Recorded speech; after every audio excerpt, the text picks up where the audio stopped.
A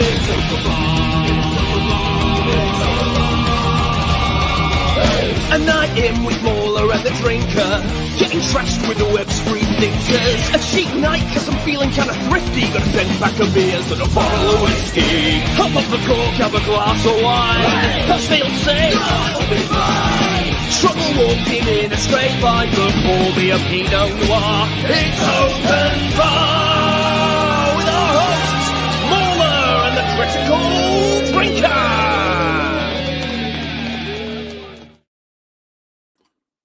Well, hello everyone. MauLer, how are you, the founder of Long? What? Oh yeah, I guess I am. I mean, you know, there's no one else. No one was Long before me, but no. Well, other people might have adopted the Long, but you were born into it, molded by it. Until it even when we both stream the same game, I will go for longer. Speaking of streaming, where's my bod? Where's my bod? Where's my Drinker Plays bod? Oh, burrito. God, the more time that passes, the more I'm like, fuck it, I don't care. Damn it, it's gonna slip away, and I'll never know what your opinion is. But yeah, I mean, at least I can say with us playing the Resident Evil games, like in a sort of marathon where we're doing it side by side and stuff, it hasn't at least been this predictable, like one of us is just consistently better than the other and just finishes like an hour before the other person every time. It's been backwards and forwards with it, which is great. You know, you never quite know what you're going to get. One day, like I might be wandering around with no clue where I'm going. Then the next time, MauLer might be getting constantly killed because he's too drunk. Who knows? Yay! No, I think we're doing 5, right? Because it was 1 OG and then 2 remakes and 2 OG2s. So, yes. So what's next? We got to do remake of 2. This is remake 2, yeah. Right. Which I gotta get playing before I got a time limit, so that I gotta be ready for Resident Drunks. All right, it's an important schedule to keep. Or you could just, play it raw and unfiltered. Yeah, but then I don't get to hear the cutscenes as well, and I gotta get that. You know, people don't know what I think as well as clearly, because I'll be chatting with some drunken Scottish guy while I'm trying to play a game. No one wants that. Ugh. No, that's boring. Blech. Yeah. Disgusting. Yeah. Well, that's just me to a T. Now that we're here, you ready for some pointless facts? Ooh. Before we bring it on bar.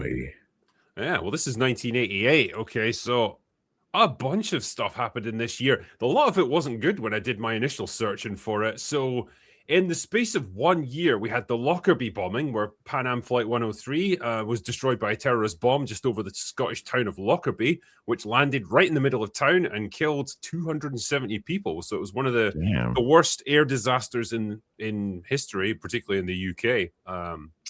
Also, the Piper Alpha disaster. So all those oil rigs that you see out in the North Sea, one of them exploded and killed 167 people on boards, which was, again, pretty major disaster. It was actually the worst offshore oil disaster in history up until that point, at least. And in that same year, the Yellowstone fires. So severe wildfires ravaged Yellowstone National Park, which destroyed almost 2 million acres of land. Just burned it to a crisp, which, not great. Not a great year for natural disasters and terrorist attacks. No, not at all. On the plus side, the Sega Genesis got released that year, so, swings and roundabouts, really, isn't it? I was going to say, that does make up for it a little bit, at least. Also, for the first time, CDs officially began outselling vinyl records worldwide. So I think they'd only come out maybe 4 years earlier. I think it was 84 they first got released. So yeah, it didn't take long. Also, the world's first ever computer worm was created. It was created by Cornell University student Robert Tappan Morris, and it was distributed via the internet, or what was a pretty nascent internet at the time, and it actually clogged and backed up about 10% of all internet systems that were connected at the time, which is good going. Nice one, man. Also, you got your first ever mass-produced inkjet printer by Hewlett-Packard, so producing shitty printers that run out of ink or just refuse to stop working ever since 1988. So yeah, well done, iconic guys. For just not working. Good job. To think of the money they can make off that too, because you buy one, you use it for whatever you needed, and then a year later you're like, I have to buy a new one because this doesn't work anymore. Well, don't they operate on the same principles as like razors and stuff? So they will basically sell you razors at a loss in order to sell you razor blades later. And it's the same with printers. Like they'll sell you a shitty printer and make a loss on it, but they're going to get the money back with ink cartridges, which cost an insane amount of money. And you're probably just better off getting a whole new printer. I would just buy a person to draw all of it from my screen. I mean, it's pretty rare where I have to print off anything ever at this point. But then there's always that one time when you need it for like sending something off to like the fucking Inland Revenue or something like that, which still operates in the 1950s. Yeah, it's like, come on, everyone has a printer, and you're like, maybe. Do I? Basement somewhere. It was also the year that Steve Jobs unveiled the Next computer. It was all black and it was shaped like a cube, and it was a piece of shit. It was a complete disaster. So no, yeah. Can't win them all. But hey, in the world of movies, the biggest movie of the year by far was Rain Man, which made $354 million worldwide. So that was Tom Cruise and Dustin Hoffman. Very famous. Who Framed Roger Rabbit was number 2 at $329 million. I had no idea it was that high, actually, but it was a massive smash hit. Coming to America and Crocodile Dundee came in at 3 and 4. Twins, the Arnold Schwarzenegger comedy, was at 5. Rambo 3 was at 6. A Fish Called Wanda at 7. Cocktail was 8. Big was at 9. And Die Hard was in at number 10. Dude, what a selection. What the fuck, It is a wild selection of top 10 movies for the year, man. This is what I mean. Like back then, it was just fascinating what movies succeeded. It really was. Rambo 3, interestingly, was the most expensive film ever made up until that point, with a mighty production budget of $58 million. Which, okay, inflation, okay.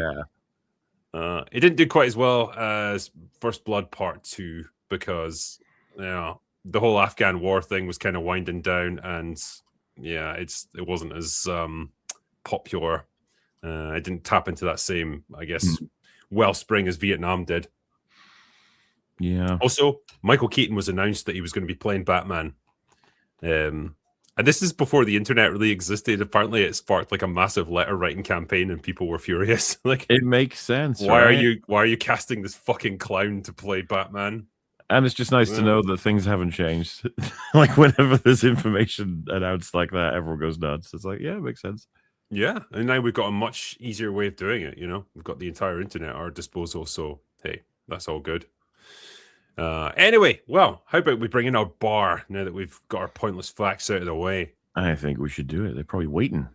All right, they are waiting. So welcome everyone to Fake Wizard. Oh, come on, work. Hey. There you go. Kaida and BlueCollarLoser. Welcome, gentlemen. Good to have you here. Hola, ¿cómo estás?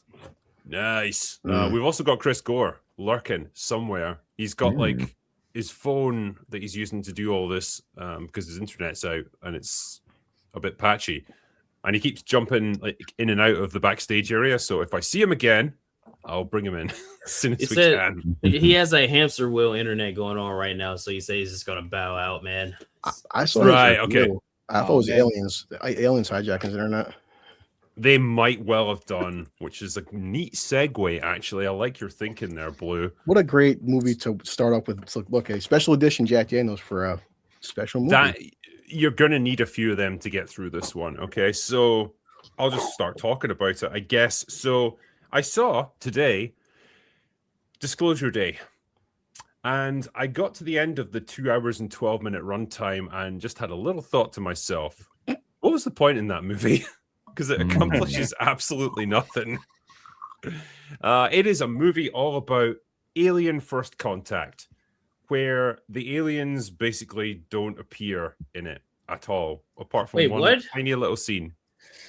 The aliens.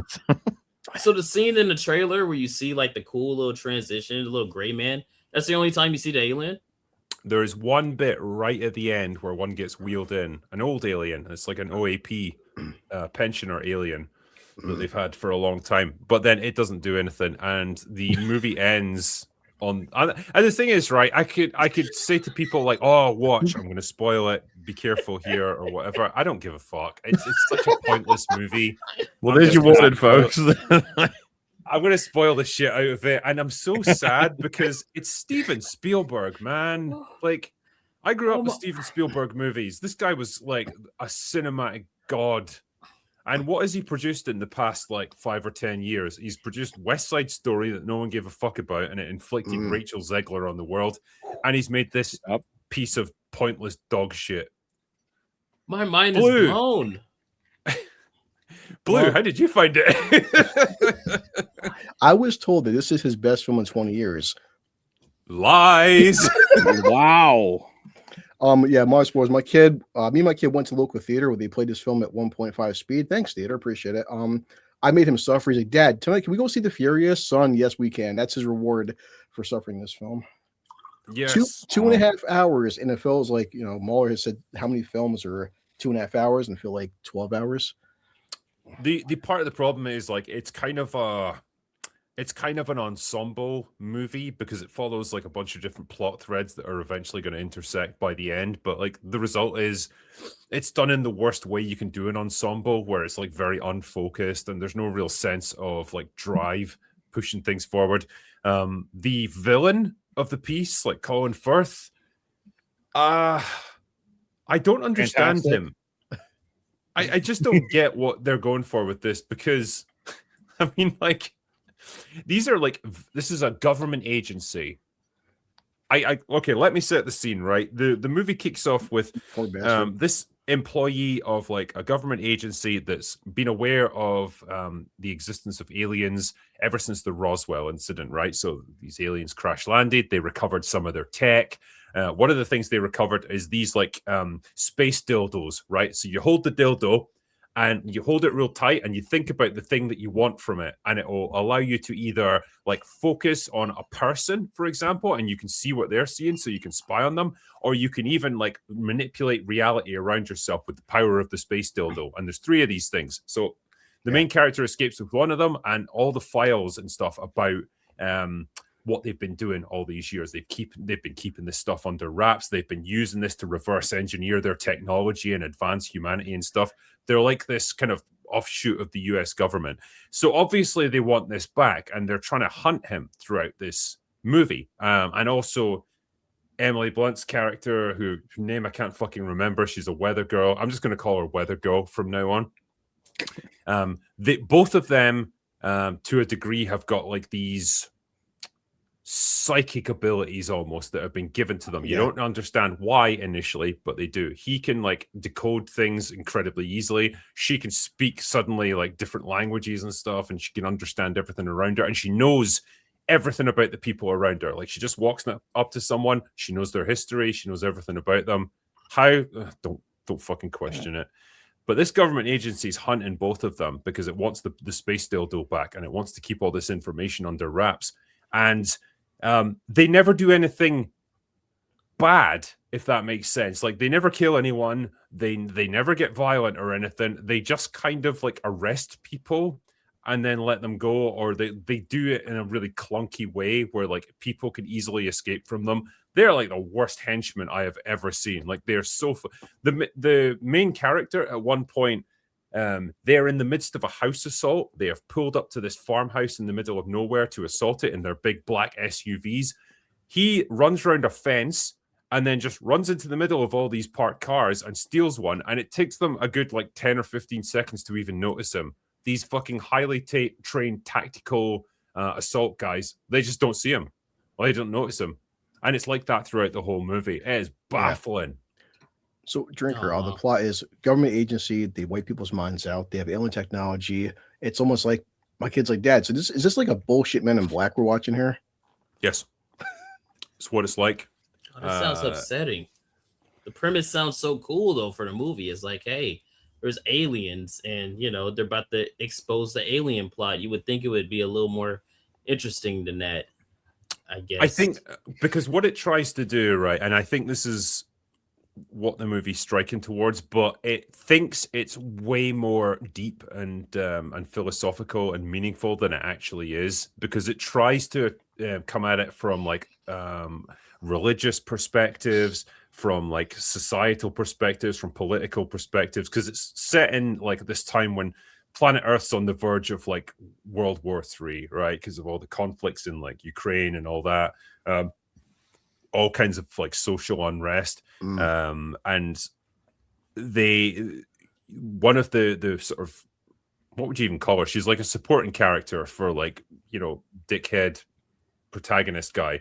And she's a former nun. And so she's kind of given the religious perspective on this. And there's like conversations that she has with like one of her other nun ladies. You know, what would it mean if aliens did exist? And like, does that disprove the existence of God? Or does it mean that God like created them as well? And the movie's like, don't know. Don't worry about it too much. Well, plus Steven Spielberg, a very popular Jewish individual, says that this will make Christians question their faith in God. Also, in this world, apparently only one religion exists on the entire planet. Yeah, I mean, like, show me a fucking Hollywood movie in the past 10 years that goes after, you know, anything other than Christians, I guess. Like, yeah, I ain't mean, gonna get one.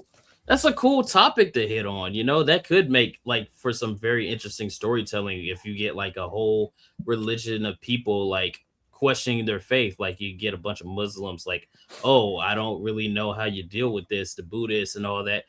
That could be very interesting if you write it right. It just sounds like they just didn't really hit on that at all. Yeah, except it sounded more like Prometheus than anything. Yeah, it sounds like it sounded like that's what he was trying to do, and it didn't work for Prometheus either. I think something like Contact handled this a lot better, where you got into some of the sort of religious fundamentalist aspects and like how humanity is going to deal with something like this, but also like there's a main plot line of like making contact with these aliens and doing it in a fairly intelligent way and constructing this big device that's going to allow you to go and visit them. But I think the movie wastes way too much of its time on just long, tedious chase sequences and like lots of bits, lots of segments where characters just explain stuff that we already know. That's the real killer of this one, and that's the reason it's well over 2 hours long. Yeah, because it doesn't really need to be. And like I say, I think it imagines that it's way more deep and meaningful than it actually is. Yeah, almost what Kaida just said about religion. Because remember Men in Black when Will Smith's talking to Tommy Lee Jones? People are smart. People can handle the truth. No, a person is smart. People are panicky. They start making noise. But Tommy Lee Jones in that one Men in Black sequence, that 30-second speech is better than this entire 2.5 film. That accomplishes more, I think, and it says more about people than this whole movie does, because the end of it really just leaves it on a blank page, right? They they get Weather Girl and dickhead protagonist guy into like a newsroom because they've got all this information. They've got all these files that detail everything that this super secret government agency's been working on for the past 70 years since like the Roswell incident. And their plan is they're going to release it to the world, right? And so she gets behind the camera, in front of the camera, and starts her news broadcast. They're able to just persuade everyone to let them in and just do this, by the way. It's fine. It's no problem. The government guys show up to shut the whole thing down. And then what does she even do? She basically just walks up to Colin Firth's character, and she's like, nah, you have to let me do this. And then he just kind of sits down and gives up. He's like, okay, sure, I guess. Also, I don't know how to describe it. He literally gives up. And again, like they could, in theory, if it was a government agency like this, or like some kind of black ops outfit, you kind of think like they might be willing to kill everyone in that newsroom, or at least like detain them permanently or whatever to shut this thing down. But he just goes, I guess I've lost. And then she does her broadcast. But then again, if you were a news broadcaster and you just put out some kind of report like this, and you show like this really low quality footage of like aliens getting brought out of the wreckage of a crashed spaceship or whatever, I think most people's reaction would be, nowadays, that's just AI. It's fake. It's fake. Like, why would I believe this? Like, why now? Drinker. That was the only line I liked in this film, was at the ending when they first showed the raw footage. People were like, hey, is that AI? They actually is that CGI? This probably isn't real. And a smarter script, a better script would have played on that. Where this government agency with billions and trillions of funds, endless resources. Yeah, she's making this up. This is fake. Shut it down. That's how they should have done it, but they don't. Everybody automatically believes it. Yeah. They have a magical like AI detector thing Yeah. that says no, it's fine. It like comes up green, I think, on the screen. Like no AI no. detected. Is it like Superman? We have a character just constantly reaffirming to the audience, like, no, this is real, 100%, definitely Pretty much. verified by all of Correct, the it's people. real. And everyone just real. believes it all. Like the world essentially just stops to listen to this broadcast, and Yeah. it's literally done from like a local news station in Kansas. Yeah, the entire planet. Everyone's on their smartphones worldwide. Everyone instantly believes, oh my God, aliens exist. All 7 billion of us universally believe this is not a hoax. Sure. I don't know, man. This sounds very stupid. Like I'm trying to put wrap my head around it. You know, like this doesn't interest me to want to go watch it. It just sounds like you have a very interesting concept that you just let go. Like in the end, like when they do so I'm guessing they actually do the whole disclosure. Do they show like the fallout of that? Or No. so the what best the fuck way is the point of calling it disclosure day if you don't even show disclosure day? You just do it. To give you an Disclosure day example of name how only. much this movie blue balls you, right? So she gives her report, and then the doors to the studio open, right? And these guys wheel in an old alien that's been in captivity for like 50 years or something, right? And it's in a wheelchair. And then it's like it keeps you in the dark about what's in because it's got like this cover on top of it, and they whip it off like a cloche at like a dinner party or something. And voila! Anyway, and there's this old as fuck alien in there that gets up and whispers something in Emily Blunt's ear. Yeah. Right. And then she goes back to her news desk and gets in front of the camera and goes, "Okay, listen." And then the movie ends. Cuts to black. So wait, they don't even show the alien on like the camera when they do that? Like for the disclosure? Is it just off the camera she does that? It's off camera, yeah. Yeah. I think. Well, I'm okay. You know what? I just Are you sure it was some ancient alien and not just Hillary Clinton? Like, how could you confirm? At this point, it's getting difficult to tell. He had wrinkles compared to the previous aliens, I'm assuming. So it's. I think this alien was better looking. The chat's right. This is Blue Balls Day. I'm upset right now. I can't deal with To this. be fair, kid, drinker contest. Not all the aliens died neither. They were torturing, interrogating some of the aliens. So we are the bad guys too. Yeah, because there's like a video where like they've got one strapped to a table or something, and it's for some screaming. reason, So they drill a hole in its head or something like that, and like the girl who's watching it is like, you know, she starts crying, and like dickhead protagonist guy is like, he's in the corner because he's seen it before and he's showing it to her to prove it to her, and he's properly hunched over like, oh my god, this is so traumatic, and it's like it's a rubbery looking alien, man. Just chill. Like, well, you've seen worse in any like 1980s slasher flick. Gentlemen, did you find yourselves questioning your faith while watching this film, as Steven Spielberg has projected? It's made me question my faith in Steven Spielberg. I say Wizard made me realize why I keep drinking alcohol for, and I wasn't questioning that. I should say as well, there's a bit that really had me scratching my head, and Blue, you might be able to help with this one. So Colin Firth, using the power of the space dildo, he can get into the head of the nun lady, right? Who's accompanying our protagonist. The main character, he can't get into his head because he's been gifted by the aliens. So him and Emily Blunt were 10 years old. The aliens wiped out their memories because they're special. So that's why he has to attack his girlfriend because he has superpowers. Yeah. So imagine you're on the run with this person, right? And Colin Firth has the ability to just download into her head at any point, and he can see what she sees.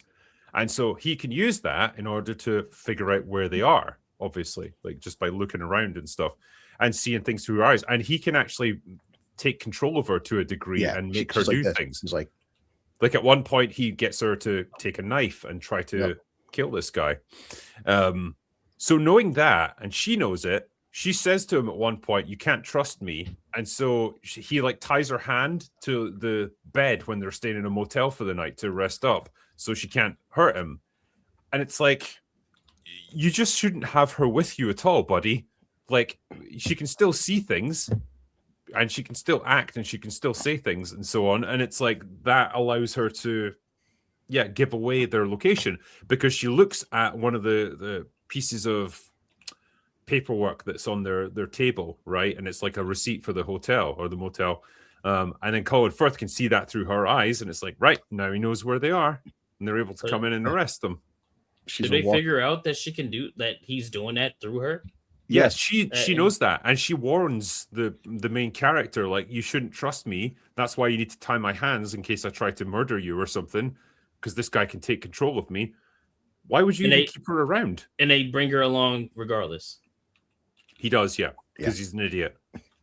It's the power of love can be alien technology.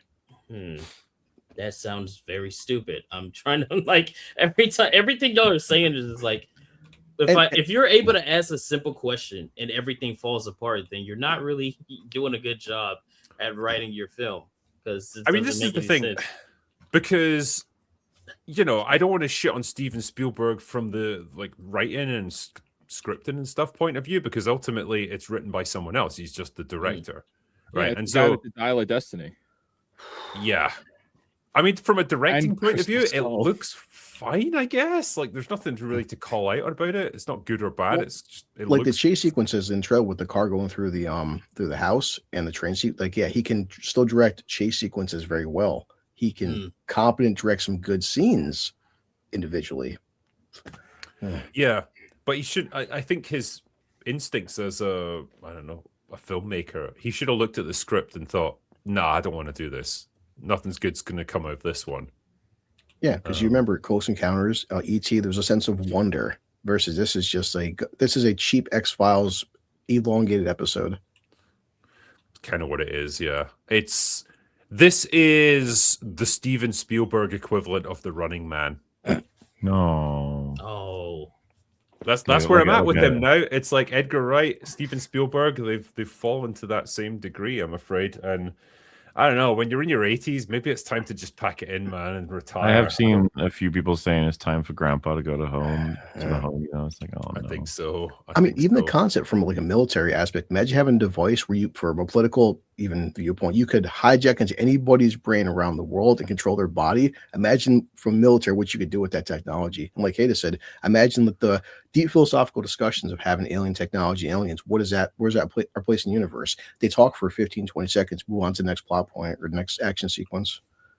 Yeah, that's a very interesting concept. Like, that's what I was interested in. Yeah, I wanted to see how they were going to tackle that, because that can open up a whole like conversation and like storyline with all these characters. Like, should you do this? How would people react? What would happen?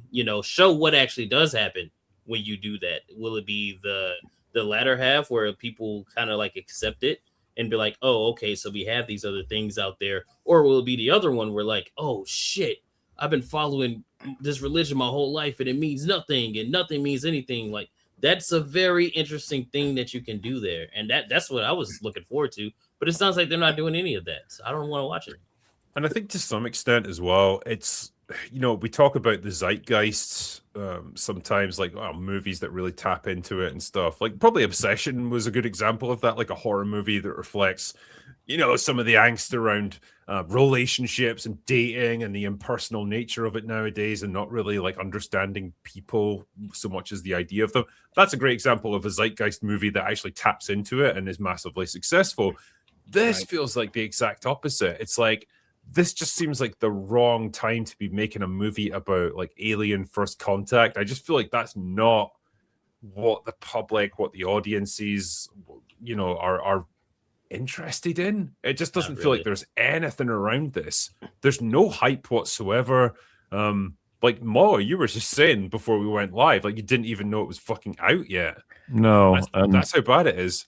I thought it was like it was getting initial reviews from, I don't know, just the Access people, and the vast sentiment I saw was people just being confused. Like, this is a real movie? Like, was this intended? Was this supposed to be the way that it is? I was like, oh, that's a great thing to see from like many people at once. Yeah, it's scary with concepts like Drinkers, like Obsession. Everyone sees Obsession blowing up. It's the most basic, simplistic plot, the monkey's paw. That's it, and turn into a box office phenomenon. A film like this, it's complex decisions and characteristics and breaking it down. Bad writers just destroyed this, because you could have went so many places with this movie. Yeah, who actually wrote this? So the screenplay was by David Koepp. Yeah. So what's he done? Yeah, he's worked with Spielberg a lot. Yeah. You know, All the way he back did to Jurassic Jurassic Park. Yeah, Mission Damn. Impossible. So maybe it is a fall off thing. And also, Black could Bag be, was pretty good. But then he did Jurassic World Rebirth and Disclosure Day. What was the one before Jurassic? What was the one before Jurassic Park? Black Bag. It's a mystery with Black Bag wasn't Michael Fassbender. Yeah, I saw that. Bag. I thought. Yeah, I saw that one. Yeah, he did Dial of Destiny and Kingdom of the Crystal Skull. So yeah, yeah, maybe it is a fall off thing. I don't know, man. That just sounds that's upsetting. That's very upsetting. As Superman once said in Batman versus Superman, no one stays good in this world. Yeah, that's a great quote from a very good movie that some people think is very good for some reason. Let me answer a couple of super chats about this before we go on here. Apparently, Disclosure Day is intended to make us Christians question our religion. The real question we'll be asking is, when did Spielberg lose all his talent? A sad end for a once great director. Yeah, I mean, if I had to pinpoint it, fuck, it's... What, his last movie that was actually pretty interesting, The Fabelmans. And then was that genuinely good, or I didn't think it was good? No, I mean, I said kind of interesting. I think Tintin was. I like Tintin. That was fine. But I almost want to say Kingdom of the Crystal Skull was the beginning of the decline, but you can still have some good ones in that mix. It's just by now everything is a miss. I mean, Munich was quite good. Catch Me If You Can. Yeah, it was 2005. Yeah, Minority Report I really liked. I mean, he did direct in the early 2000s. He did direct Tom Cruise in War of the Worlds, another alien film. Yeah, War of the Worlds was okay. It's fine. I don't think it did much with the mythos of the original or anything, but yeah, it's just he feels like, you know, almost like our parents' generation of directors or whatever. Like he was super important in the 80s and 90s and kind of just isn't that big of a deal now. Like there was a time when a new Steven Spielberg movie that would get people excited. Yeah, but we're long past that. No one's even talking about this one. It's almost like go watch Close Encounters, then watch this back to back, and this is the same director. I really didn't know this was coming out until you said something about the stream. I was like, oh, I was just looking forward to the Furious. I thought this was coming out in like a few more weeks. I didn't know it was this week. That's it. This is the only big release of the week, but you would never know it. There's a 5-parter here. This is for me and you, MauLer. I think it's relating to Resident Evil, but I feel like I want to cover it before I forget about it. This is from Nikos Kotu. Says, Code Veronica is being remade. I am bitter about this. I wanted a Resident Evil 5 remake because I love that game so much, or Resident Evil 10 with Jill as the protagonist. What makes you think you won't get these things already? I don't think we're going to get Resident Evil 5. There's no way they're going to do it. You'll definitely get RE10, but yeah, RE5, I've been saying I don't think that's going to happen. I don't think they have the balls to remake that game. Yeah, I think they will. There's money to be made, and Capcom doesn't give a fuck about like Western. Don't they? Political correctness. I feel like they make sacrifices every once in a while. Let me do the rest of these. It's been established that Jill ages slower than the others, and she appeared on Death Island. I love Leon and Claire, but we need to see Jill again. Yes, I can tell you, having spoken to a few people that work there, Capcom doesn't know what to do with Jill as a character. They don't know where to progress her from here. They've done this sort of PTSD thing from Resident Evil 5, like, you know, they've dealt with that on Death Island and stuff, and they now don't know what to do with her as a character. They know that she's older, even if she doesn't age as much. She's got like a lot of experience with all this stuff, but they don't know how to use her, which is a shame because I like her as a character. I don't like. Why is it? Have they shown that they definitely know what they're doing with someone like a Leon, for example? It's like he just turns up and kills things. I don't really know. Well, they know what to do with him because he's cool, and that's it. That's kind of just do the same approach with her. Get her in, get her shooting stuff. It'll be fine. He also says, but you know, the old fans can't accept that Resident Evil is a mixture of horror and action now, not just survival horror. So Code Veronica was chosen. Respect you, drinker, but as a younger Resident Evil fan, I fundamentally disagree with your opinions on Requiem and modern games like Resident Evil 3 Remake. That's okay, you're allowed to be wrong. I'm not going to judge you. Well, wait, it depends. What are they disagreeing with specifically? Like, wait, what did you didn't like RE3 remake, right? Or do you? No, I didn't. No, I thought it was a wasted opportunity. Isn't that like the generally accepted opinion? That's interesting. And then Requiem, broadly, you like Requiem? All right. I liked it on a gameplay from a gameplay point of view, but the story and characters are pretty weak. Yeah, that's what I tried to call it. I believe I will likely align with you on RE3 remake from what I know. Yeah, here's the kicker. I don't care if they remove content and a worm boss. Our games have better graphics, controls, and dialogue. We are young, you are old, we are better. That said, we can all agree Resident Evil 6 is an abomination. No. That's fighting talk there, buddy. I didn't realize that's where it was going. I cannot agree with that because you use a statement and put it with Halo. It just doesn't work. It doesn't work. Yeah. And you get fucked with this whole like the old Resident Evil games weren't as good because the graphics weren't as good. No, there's a thing called gameplay and atmosphere and like actual thought and care that goes into games that's we ain't getting a whole lot of these days, but you got it in spades with the old Resident Evil games. I've yet to play the OGRE3, but OGRE1 and 2 slaughter the new trilogy as far as I'm concerned. It's not even close. Yeah. Yeah, Mo, I can tell you with RE3 remake, it's great to charge $50 for a game you can beat in 45 minutes. Maybe it's the best 45 minutes you ever did play. That's my way to get it on sale for $10. They charge $50. A friend of mine was so pissed off. He's like, after tax, it was like $54. He's like, at least it'll be a quick stream when we play it, MauLer. So there is that. You have to really front load the drinks on that one.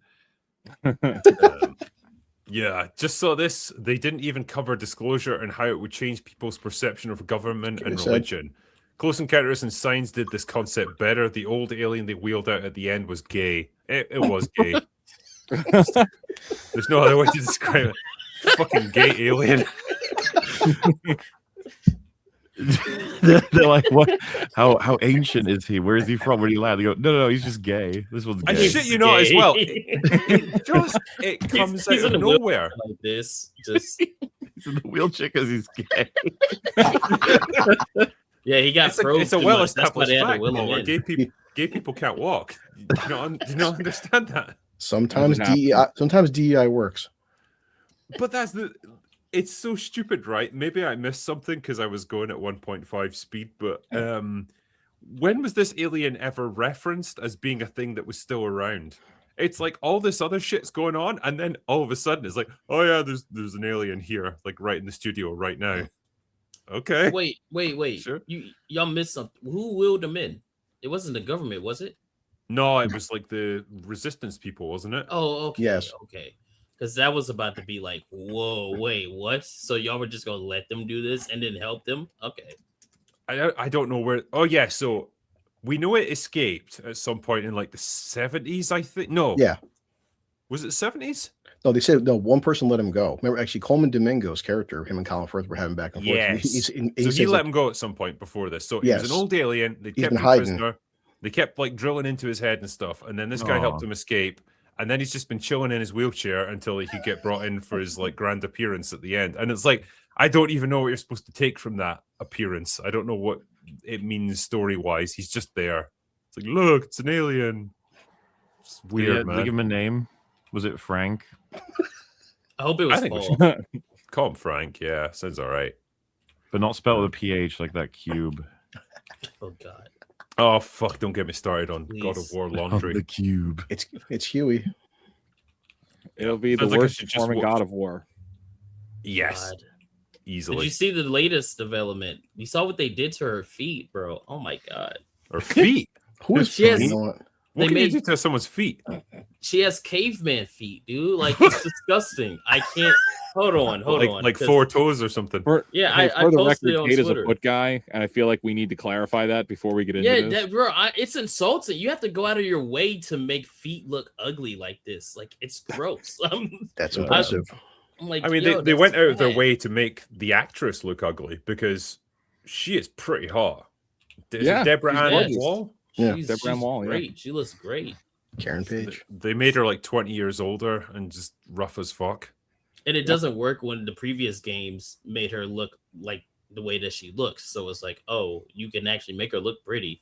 And then remember how Odin's wife looked as well. I mean, Thor's wife looked as well in Ragnarok. She looked good as well. So it's like, you know, you can make the girls look good, but no, they're just choosing not to. Yeah, it's sad. It really is. But yeah, it's probably going to be. It will be the worst performing God of War game. And I know they've said, you know, this is a spin-off and like we're going to do more mainline titles with Kratos in it and stuff. And I think most people are just going to say, well, okay, I'll wait for them then. Yep. Also, I don't really care about this. It might perform well, but the damage it does might come after it, if you know what I mean. Sometimes you get that with these sorts of franchises. But they could say that, like, oh, there's going to be more Kratos spin-offs, but that's nonsense. Because, like, okay, God of War 2018. Okay, well, that was almost a decade ago. Then we had Ragnarok.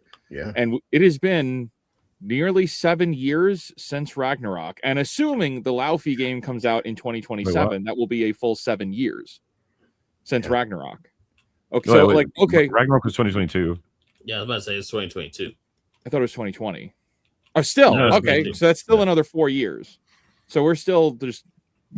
How many years before we're going to get any kind of Kratos continuation? So 100%. They should have been building up marketing for a Kratos game right now for sure. Yeah, exactly. Like this has been in development since 2018, from what they were saying. Like they were working on this, at least from like story drafting, a long time ago.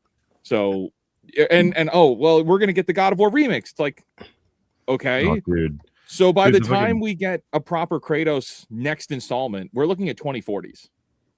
The anniversary, right? The 20th anniversary. The announcement for the remake. All they did was have a video of TC Carson just saying, "Yeah, we're gonna remake the originals."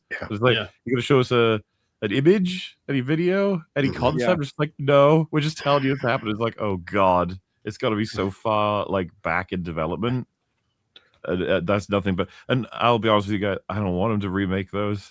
Like, Please I mean, if it was done well, man, the potential could be enormous. But I don't trust them. Nah, they like people are speculating they're gonna give it a really good like refurbished set of mechanics. They're not gonna like Norse mechanics it. They'll give it its own sort of thing. I was like, I don't even know that we can fucking confirm or be confident on that. But secondly, will it have the edge it needs to? It's like, yeah, Mark, talked to you and Drink about that in the past. Like if they remake it, okay. Besides the graphic upgrade, what else are you gonna modernize besides the graphics? What other themes? What other mini games will you take out? Yeah, exactly. I mean, there's all the sex scenes with you know, in the original, like they ain't He's still gonna force that lady to open that one passageway, and then she gets crushed by the wheel. Yeah. How's Helios' death gonna look? You know, when you're ripping his head off, you're gonna keep that. They would be insane if they didn't keep that shit, because like they'd have to know. God. Yeah. I'm so scared for that. If this God of War Laufey game would have came out like a year after Ragnarok, it'd probably be more acceptable because they'd be like, okay, at least you know there's an actual Kratos game that's in development that just came out right after. If it were a DLC for Ragnarok, people would be fine with it, and then we get our next Kratos game, you know, on time. But a lot of people are like, this is setting up the next Kratos game to go to Egypt or whatever. I'm just like, bro. You should have did that with a Kratos game, period. Like, we don't have to use Faye for that. This could have been a prequel game. I would have been fine with that. You know? Why fuck around? No, it's an interlude. It's an interlude that's going to retroactively change the story for the last two games. Yeah. Great. I'm very concerned about that. Yeah, I'm not even dude. I don't even like this whole ever when or whatever it is. The afterlife of the afterlife for all gods. I was like, oh, I don't know about that. Yeah, that's a convenient little playground. It's like a little sandbox where you can smash a bunch of toys together. And that sounds like the fucking world between worlds shit. Which is like, what are we doing? There's gonna be a moment where some of those Greek gods show up in that game, and they're gonna try to make Kratos seem like he was such a terrible person, even though he was. But you know, they're gonna do everything they can to like shit on his character. Final battle is either going to be Zeus or Athena, hands down, easily. Yeah, they've said they're gonna be seeing fights the Kratos has had over the course of the games. And I'm just like, why do I need greatest hits playing as Laufey? Like, what Well, yeah, and like we've talked about this before, where the assumption is like they're going to try and reframe everything. They're like, oh, she was secretly fighting all the battles for him behind the scenes in order to like fix everything. Like, yeah, fuck off with this, man. God, Like we've seen this too many times. We're wise to these tricks. Yeah, It's plus, I mean, so aggravating. as MauLer covered Ragnarok so much, like they never explain how she actually dies. So how does she die? She can fight, but if she's doing all this superhero shit, mega stuff in the afterlife, then how is she killed? What killed her? If she's that powerful, you know, She got god cancer. Well, giant cancer, I guess, for her. So, well, like gigantic tumors or something. I would have much rather seen a game showing how Kratos got to the Norse pantheon and how he met Faye and all that. Yeah. Like a smaller game. I much rather would have seen that. there's about a million suggestions for like what could be next. You know, a pantheon attacking the Norse sort of realm preemptively because Kratos has now taken out Zeus and Odin. Yeah. Like another pantheon basically being like, this guy's going around assassinating all the fucking leadership gods or whatever. You know, it's like that's a different way of portraying a similar story, and you could start a new. There's that. There's also like people talk about like a Roman pantheon erupting from the ashes of the Greek one. Yeah. So Jesus. and these things you say them, you're like, oh, that sounds really cool, and it's like, no, this is apparently the direction they're going. You're like, Yeah, okay, let's get and then Frank the Cube instead. I know that it's not 100% confirmed, I guess, but like the Alana Pierce being a part of it thing is like haunting news.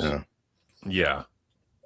And like, She has wrote that been another cookbook. disproven? Has anyone like, you know, from the studio said no, that's bullshit? Don't worry. She's just a known lying piece of shit, so that's why everyone. So what happened was she said she worked on it, and then literally everybody was like, "No, I can't believe she worked on it." So the next day she's like, "Well, this was like some years ago, and I did a little bit of stuff, and everything that I hoped was changed already." So it was like, "Oh, you're just interjecting yourself. Just interject yourself." Like, yeah, that's the hope that she's yeah. basically lying, but at the same time, we'll get credits on that fucking game one day, and it'll say something about it. She's gonna write another cookbook. And let's be honest, yeah, even if we found out explicitly from a game director or whatever, it's like we deleted every last word, every last letter she put in, and I'd be like, yeah, but what about that stupid cube? Is that his? Yeah. Fucking Jack Quaid as well. Yeah, Death and Childblood. I don't think so, because like Atreus was a good age by the time the funeral happened. So If he had a sibling, they would have hinted at that. She lost the will to live, but it didn't kick in until a few years later. Yeah. She was like, this whole parenting thing is too hard. I'm out. She lost the will to live, didn't kick it until later. The Ryan Kittle effect, I guess. I remember once more you said, even with the way Valhalla ended, what if Kratos did go back to Greece, because some of the gods are still alive? How would everyone react to him coming back? And like after all this shit you did, plus it's been 1,000 years in canon, they said, it's between 3 and 2018. So what would Greece be like if he came back after 1,000 years? Yeah, bro, that would be so cool.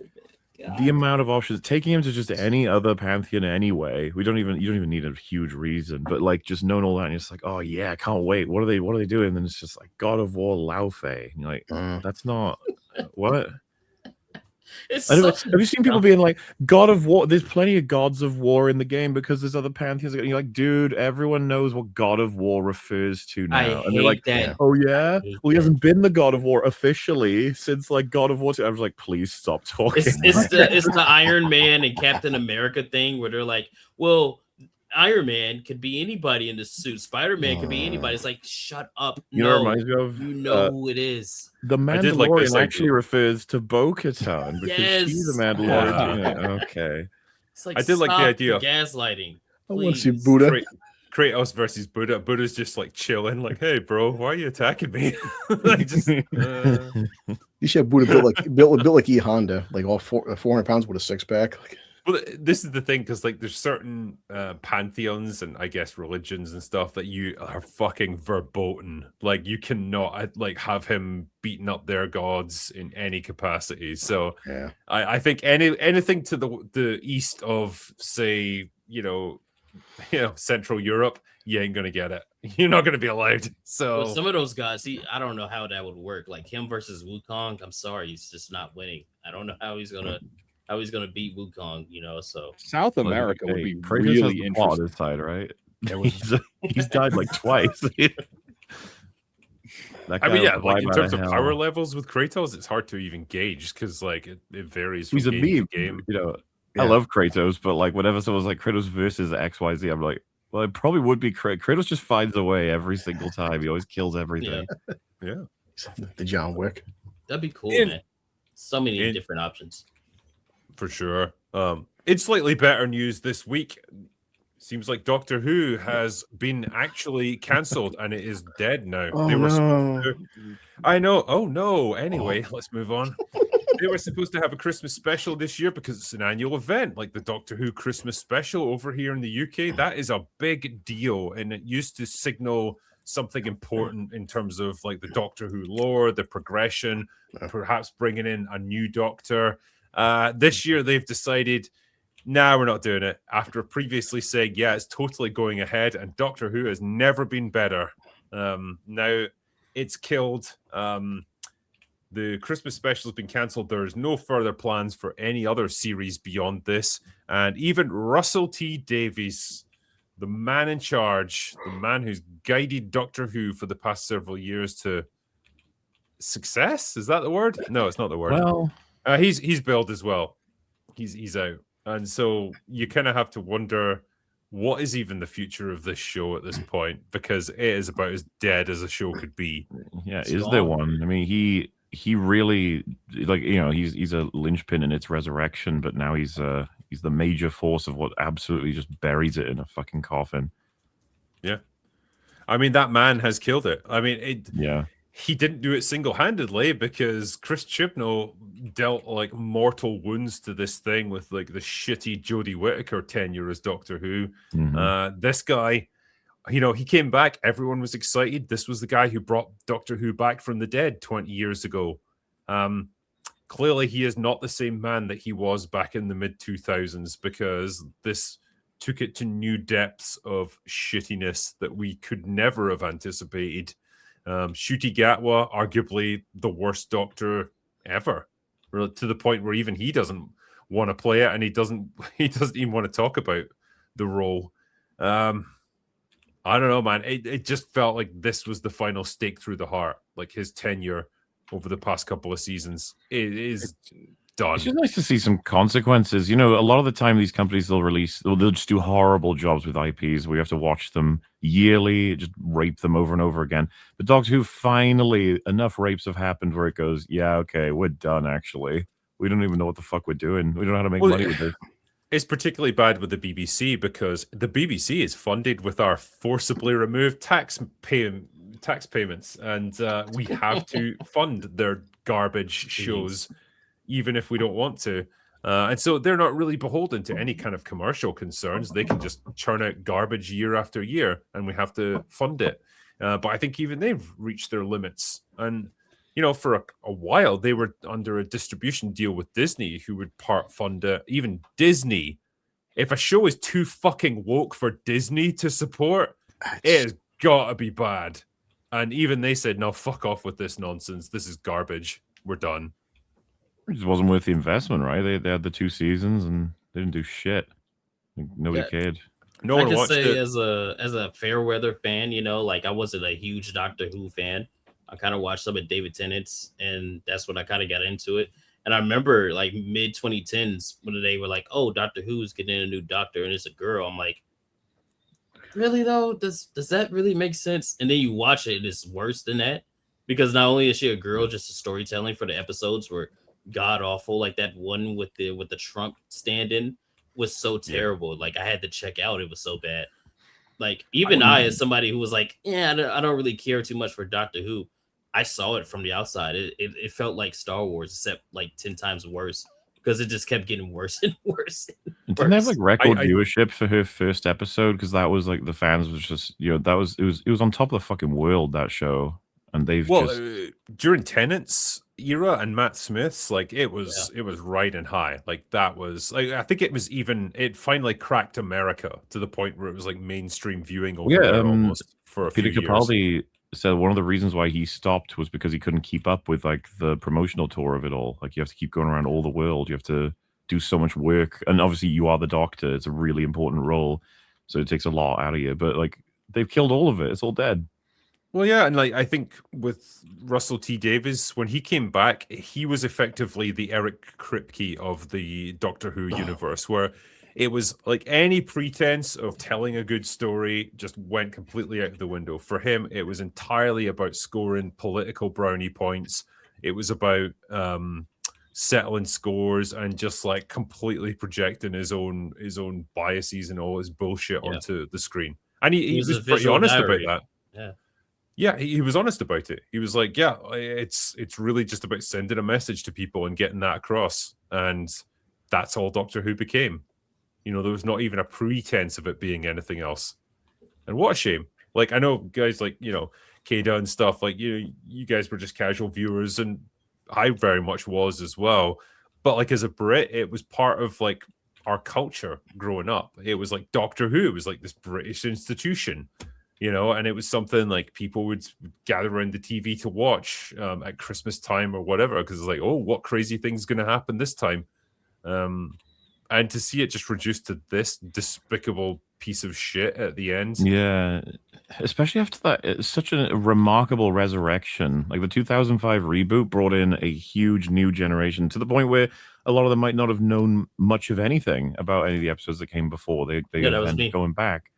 Well, you know, I was way less familiar with the older stuff than the new, and like what a remarkable job they did to prove that like this IP that was a juggernaut for Britain manages to come back from dormancy to another major show, and then they murder it so hard. And you know, people are still like, well, one day it might come back. It's like, yeah, maybe, or maybe this is like one of the most horrendous fucking murders that nobody even wants to give it a shot.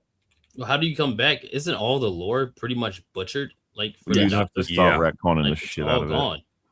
Yeah, yeah. I mean, I know. I don't get the impression Doctor Who was like ever like super diligent about like maintaining continuity and stuff. Like they did kind of play fast and loose with it at times, but in the modern era, particularly with like the Timeless Children, it's like, no, you've just completely rewritten the foundational building blocks of this franchise again to just make your point and put your mark on it. And man, it's a real shame to see what's become of it. Hey, they own the judge. Remember that one guy or girl or whatever they go by? Hey, every time they lose a fan, they get 2 more, right? So it should be doing great. Oh, that was Jinx Monsoon. Yeah. Not just 2 fans, like 3 or 4 easily. Because there's that many people that approve of this dog shit storytelling out here in the UK, apparently. Jeez. It's like, it shows how, I don't know, man. It shows how fascinatingly out of touch so many of these people are.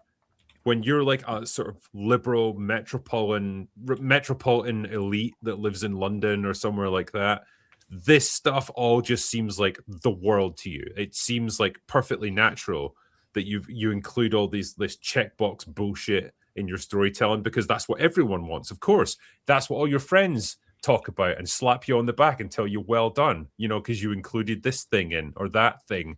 The real, actual, normal people out there don't give a fuck about any of that. They never did. They never will. But these people just don't get it. And so they can't rationalize this idea of like, well, why is it failing?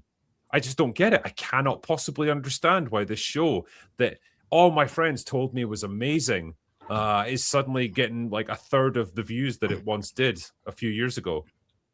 It's because real people don't want this shit, man. They never did. No real world experience, man. That's what it is. They have no experiences outside of like what you said, where they've been at. So they've never been to different places and talk to regular folk. Because if you could just talk to anybody regular, they'd be like, yeah, man, you know, I don't care about that stuff. I just want something entertaining, something good. Like, because if that was the case, the buddy cop movies from the 90s or the 80s, they wouldn't have popped off that hard if people actually cared about the stuff you're talking about. If they didn't want to see like black people or Asian people or whatever, kung fu movies wouldn't have been as popular as they were. Nobody cares, bro. They just want to see something cool. They care when you start to shove it down their throats. That's what they're like, oh, all right, so now this is what you're about. I'm not with it. And they're not going to watch it anymore. Yeah. This is very simple stuff. Like you're saying, Drinker, it's with these group chats. A lot of people, they stop having friends in person. Now it's online. I'm in a group chat. 20 of my friends liked it. Awesome. On Twitter, X, or whatever. Just 6 billion people on Twitter. Your 20 friends don't make up the majority of the fans, the population. No. Well, I think you'll struggle to find any group of people that are more out of touch with the audience they claim to represent than the BBC. They are fucking ruined. And like at this point, there's no way you could fix Doctor Who or any of the other stuff they make without a wholesale bloodletting of BBC staff. You would have to fire well over 50-60% of the people who work there to even begin to put this stuff right. And it'll never be done. They can't do it. As an organization, they are so entrenched in this stuff, they'll never be able to get out of it. That's tough. Yeah. I'm excited for what comes next because, okay, well, Doctor Who is gone. It's been gone for some time, but now it's like officially gone. And then we have Mandalorian and Grogu, complete collapse of Star Wars. Like it might still be there to the tune of a couple $100 million if they put movies out, but nobody cares about Star Wars anymore.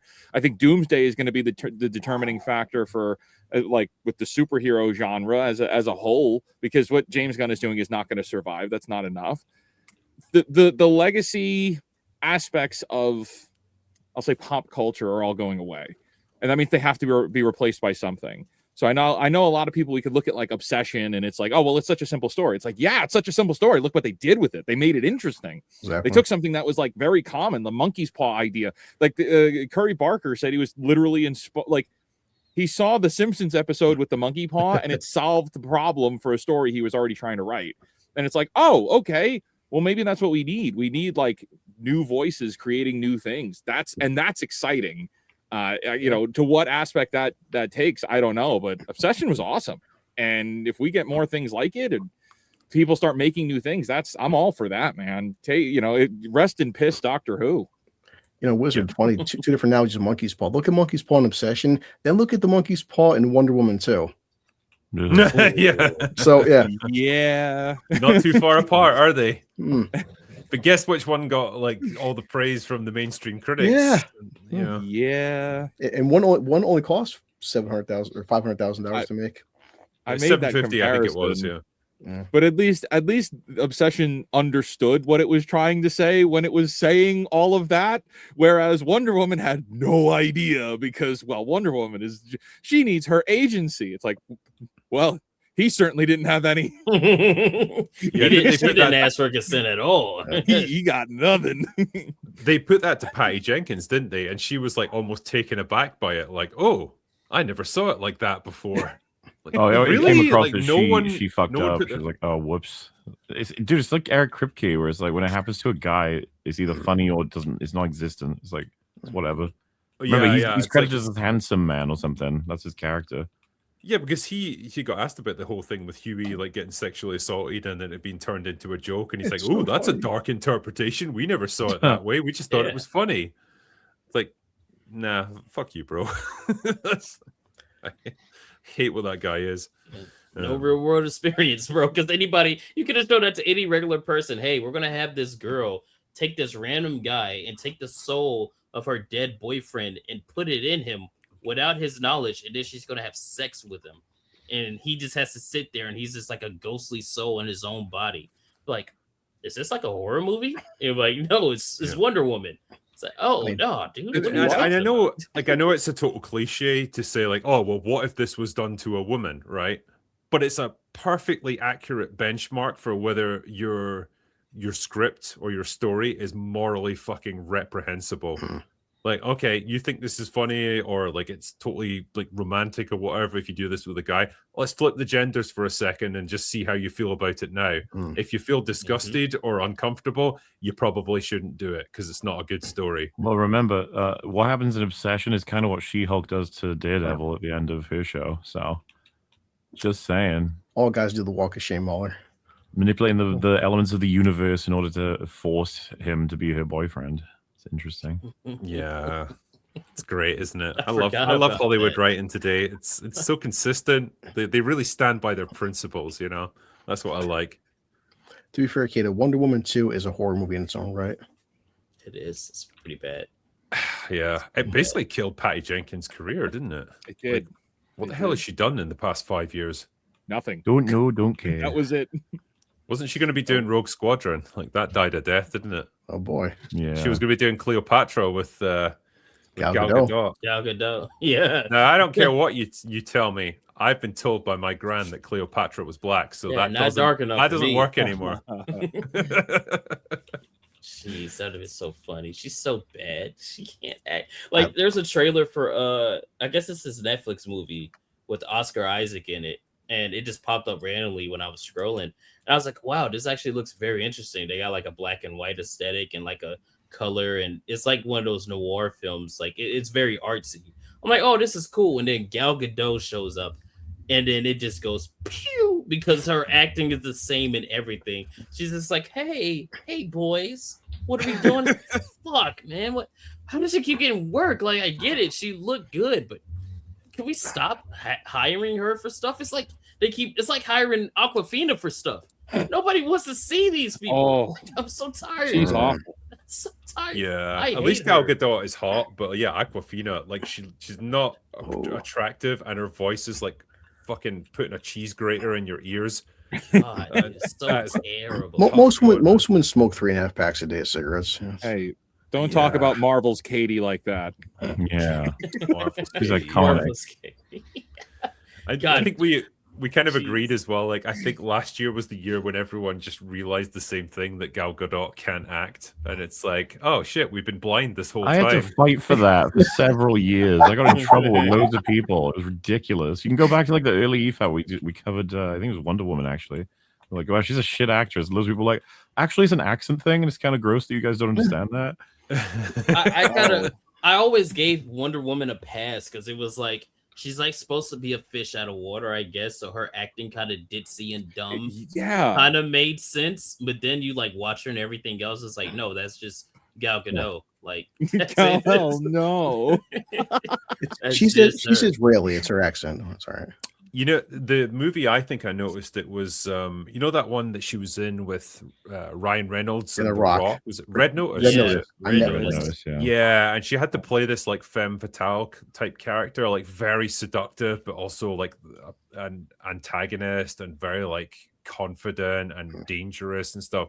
She could not fucking do that to save her life, man. She was struggling throughout that Her whole tone movie. was the same the whole movie, dude. It's like, I can't take you seriously. You don't come across as mean. You just look like you're trying too hard. Like, Yeah. She That's why carried Wonder Snow Woman- White. Wonder Woman is a stroke of genius because she was basically just being herself. Yeah. She's Pretty kind of much. nice and she's feminine and she's caring and stuff. And it's like, okay, that's fine. Like, you can do that because you're not really acting. Beyond that, nah, she was lost. Then we all get to see her say, imagine a world. Oh, That was a mistake. that was badly judged. There's no heaven. Your grandma. I mean, it was Hell like, no. yeah. I remember that vividly. People laughed in the theater, dude. Like, they were so, because the whole movie was already just like, bro, this is terrible. And then as soon as that happened, like the whole front row, I remember this vividly. It was me and my two brothers, and we were just like the whole time, like, dude, this is kind of bad. Look at Henry Cavill's face. And then she goes, Kal-El, no. And everybody goes, what the fuck? It starts laughing like the whole theater, bro. It was great. That was the only time during that movie I had a good time.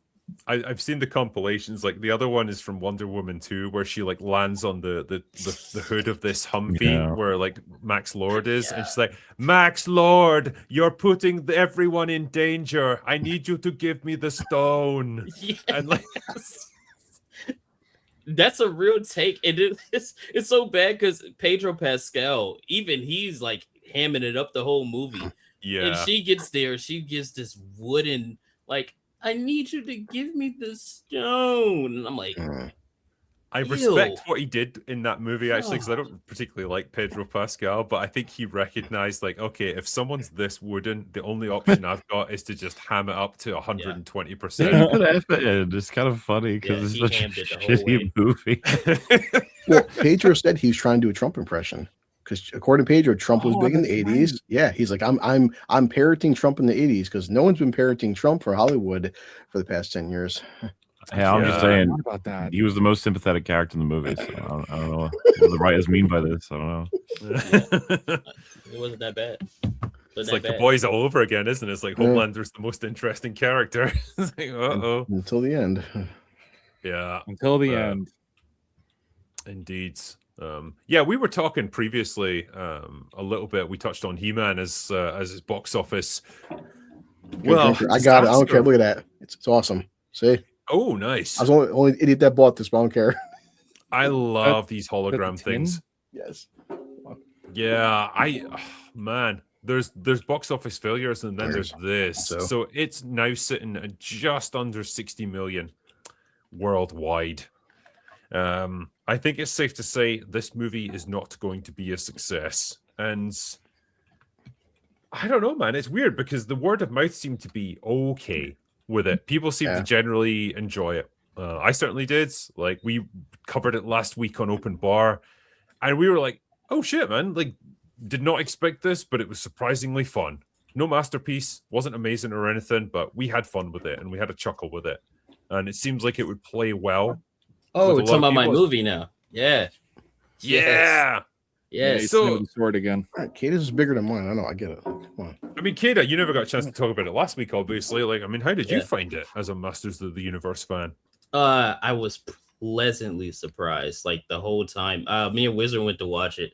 I was already excited to see it because, again, I love He-Man, Masters of the Universe. Besides race swapped Man at Arms, I don't really understand why they did that. Because you watch the movie, could have literally been anybody else. It didn't have to be Idris, but he did fine. The whole movie, the whole time, I'm just like, because this was coming off of the tail end of the clip from Tom, and I'm just like, there's no way it's this bad. And we're watching a movie, and me and Wizard, the whole time we keep looking at each other. We're like, what the fuck was Tom talking about? Like, this movie is awesome. Like, I'm enjoying it. Like, and I'm one of those people, I can't watch a movie that's like just dumb fun. There has to be like some kind of logical reason to the stuff that's happening. And in the movie, everything that's happening that's like, goofy and funny and stuff fits in the world that they're in. So it doesn't bother you because it's like, oh, He-Man's trying to take the power sword off the statue and is making like little sex innuendos and shit like that. And it's like, oh, it's goofy because, the character's kind of goofy. That's funny. Skeletor, Jared Leto. I'm sorry. He did a great job. He did a great job the whole time. I'm like, this guy is hilarious. This is Skeletor right here. Just a funny villain that's just like, I'm evil and that's it. I just want all the power. That's Skeletor. That's good. The action scenes were really well done. They were really well done. Like, I was pleasantly surprised. I'm like, oh, I can actually see the action. Like, I could see Man at Arms hit this guy. I could see He-Man hit this guy. And then they stepped at that one moment where it was about to get too annoying with He-Man being, kind of just like, oh, let's talk about it. Let's, being all like babyish. Like, where it was really going to start to get annoying if they would have kept going that way the whole film was at the bridge with him and Trapjaw over there. And then that's when he actually gets the power. I'm like, oh, so they kind of realized that this was the moment where if you would have kept going that way, I would have been over it. I would have been like, okay, we need He-Man here. And they bring you He-Man, and then it works. Like, I really enjoyed it. I think the only downside I really had was Tila was just there. Yeah. Really? Yeah. She was just there. They didn't do a lot with never Cringer. On the back foot either. You said what? She's never once on the back foot at all. She's never once in any kind of actual threat. Yeah, she's kind of like inconsequential. Like, if she wasn't there, not much would have changed besides, Adam getting to and from Earth. That's pretty much it. She's kind of there to facilitate him, yeah. Yeah, she's just there. But I guess the thing that made it work, though, is like any other movie, she would have been like down talking Adam, like making fun of Adam, making him like, just like a baby back bitch or whatever, which they don't really do it. Like, they're like, oh, he's just like the kid from the king, all right. But they don't really belittle him to the point where other movies do it, where it's like, oh, you're a man, bad. Oh, you're aggressive, bad. Like, all that's in the movie, but they don't demean it in a way that makes you feel like they're making fun of masculinity. So I guess that's what made it work. That was my biggest fear, because He-Man is a masculine character. He is goofy. It's goofy, but he's a masculine dude. But they play on the tropes of being a man, and they don't, demonize it. So it's like, oh, okay, he's like at the end where he's like, hey, you know, I have like understanding, you know, let's talk it out. We don't have to do all this. And then Skeletor's like, nah, I'm evil. I want to fight. So he's like, okay. And now he whoops his ass. It's like, yeah, that's what a man would do. Okay, I like this. Like everything that you would want out of like action movie like that worked for me. And then the score was just damn. The score was banging. Music slapped. Score is I'll banging. say, Kato, just like Skeletor said to He-Man, can I see that sword dangling between your thighs? Yo, that I'm not gonna lie, that part was hilarious. I was laughing too much. It's like He-Man is not the kind of franchise that you need to take too seriously like that. You know what I mean? Yeah, It's a goofy, I mean, it's a goofy franchise. It would have been You know? better if there was maybe a little bit more seriousness to it. And I'm not saying like to any kind of crazy extent. It's just when you think back on it or see it a couple of times, it's like, ah, man, a couple of these scenes would have been better if you just let him be. If you just let him be a little bit more heroic in this moment. We don't need like the constant Marvel humor. Some of it's great. Yeah, like the chase scene. Like the chase scene through the forest. The biggest one that sticks out for me is, you know, you have this really important heart-to-heart where Duncan is telling him what it means to be a hero, or really what it really means to be an honorable man, and like what fighting looks like, what you're fighting for.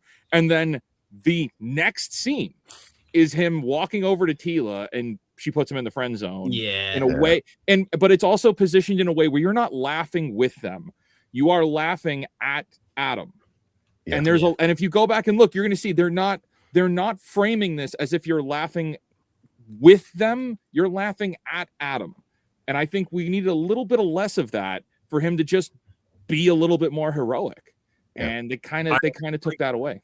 Yeah, I kind of agree. What I assumed they were going to do is like Adam is going to be the butt of the jokes, like when he's like working in HR and stuff, and he hasn't got his power yet, and he's just this goofy guy with a kind of childish mentality and a view of the world. But once he eventually does get the power and he becomes He-Man, that's when it's become a little bit more serious, and it's going to take him more seriously as a character.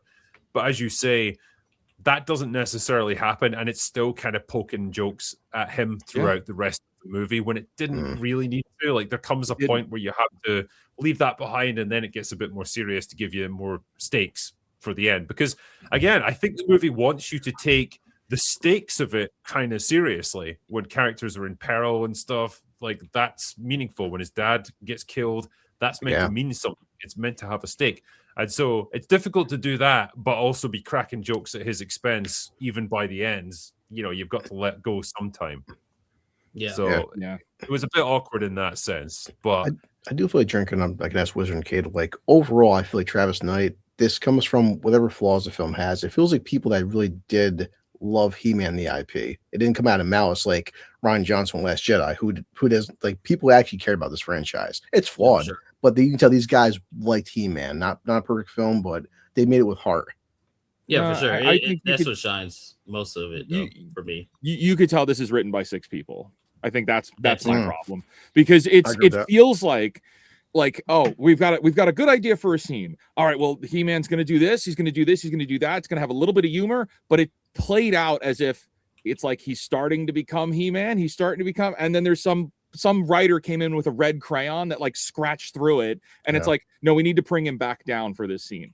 So like the moment he starts to get, and I'll use the word agency, like as soon as he starts to get a little bit more agency, there's always something there to metaphorically tug on the cape a little bit, if that makes sense. I think saying kick him in the balls is a little too extreme, but it is like to pull the cape down as he's starting to fly. Yeah, I think so. Yeah. But yeah, I mean, overall, I didn't think it came from the same sort of place of malice as something like Last Jedi. It more just felt like relying too much on jokes and getting a bit carried away with it. But I felt like not the reverence, but like the general like sentiment towards the original TV show and the He-Man characters came from a well-meaning place. I think they just misjudged the tone a little bit at times. It doesn't feel malicious. That's the thing. It doesn't feel malicious at all. It doesn't feel malicious, but it doesn't feel confident. But that's what I was going to say. It feels like they're trying to. they're trying to like I wouldn't say play it safe because there are a lot of jokes in there where it's like, yeah, that was kind of a risky joke to put in there or whatever. But it does kind of feel like they were trying to ease in the franchise back into like the consciousness a little too like friendly, as I could say. Like Wizard is saying, like there are moments where like the moment where he goes to save his like parents or whatever in Snake Mountain, like they actually let that scene breathe with him and his father and things, which I very much appreciated. You know, they need to do more of that. Like if they do like other things with this franchise, that's what you have to do. Like you have to let those kind of scenes breathe and at least let Adam be more heroic. And I guess that was another plus at the end. At least, hey, he's like, hey, I'm off to go save some people. And it's like, oh, okay. You don't really get a lot of that nowadays where he's like, oh, I'm going to go save these people. Even though they do the joke where he's like, hey, is he going to like change so we don't see him change? And it's like, that's a little like they kept doing that a little too much by that point. So there was one scene that really made me chuckle for some reason. And it's like when they've just blown a hole in the wall and they all do like a slow motion walk through the smoke. And then they all stop because they've inhaled it and they start coughing and shit. That caught me off guard. I didn't think that was going to happen. I thought they were going to just do the slow mo and then they start coughing. And then they let the characters, like this is another plus because those outfits and costumes are goofy as hell. They're so goofy. Like the costumes and the outfits from the 80s characters, they look goofy, but they make it work in the film and they don't really like take away from the experience. Like that dude's neck is like a mile long and it doesn't really feel out of place. It's just like, okay, that kind of looks neat or whatever, but yeah, it's why he's so hard to write because the show is campy and you want to take it serious. And like Dark Hour said last week, is that we seen in the film, he tells Skeletor, I've been holding back. And when he actually gets pissed off, oh my God. Like he man so overpowered his heart. Yeah. Yeah, the PS4 cutscene scene. It was I like that. Like, see, those elements were awesome. Of the hey Skeletor, you're the bad guy. We can talk this out. No, are you sure? No, okay. I'm going to beat you up then. And then Skeletor's like, oh, you're pulling your punches. And he's like, I'm pulling my punches. And okay, so now I'm going to really beat the shit out of you. Like that was awesome. The way that was played out was awesome.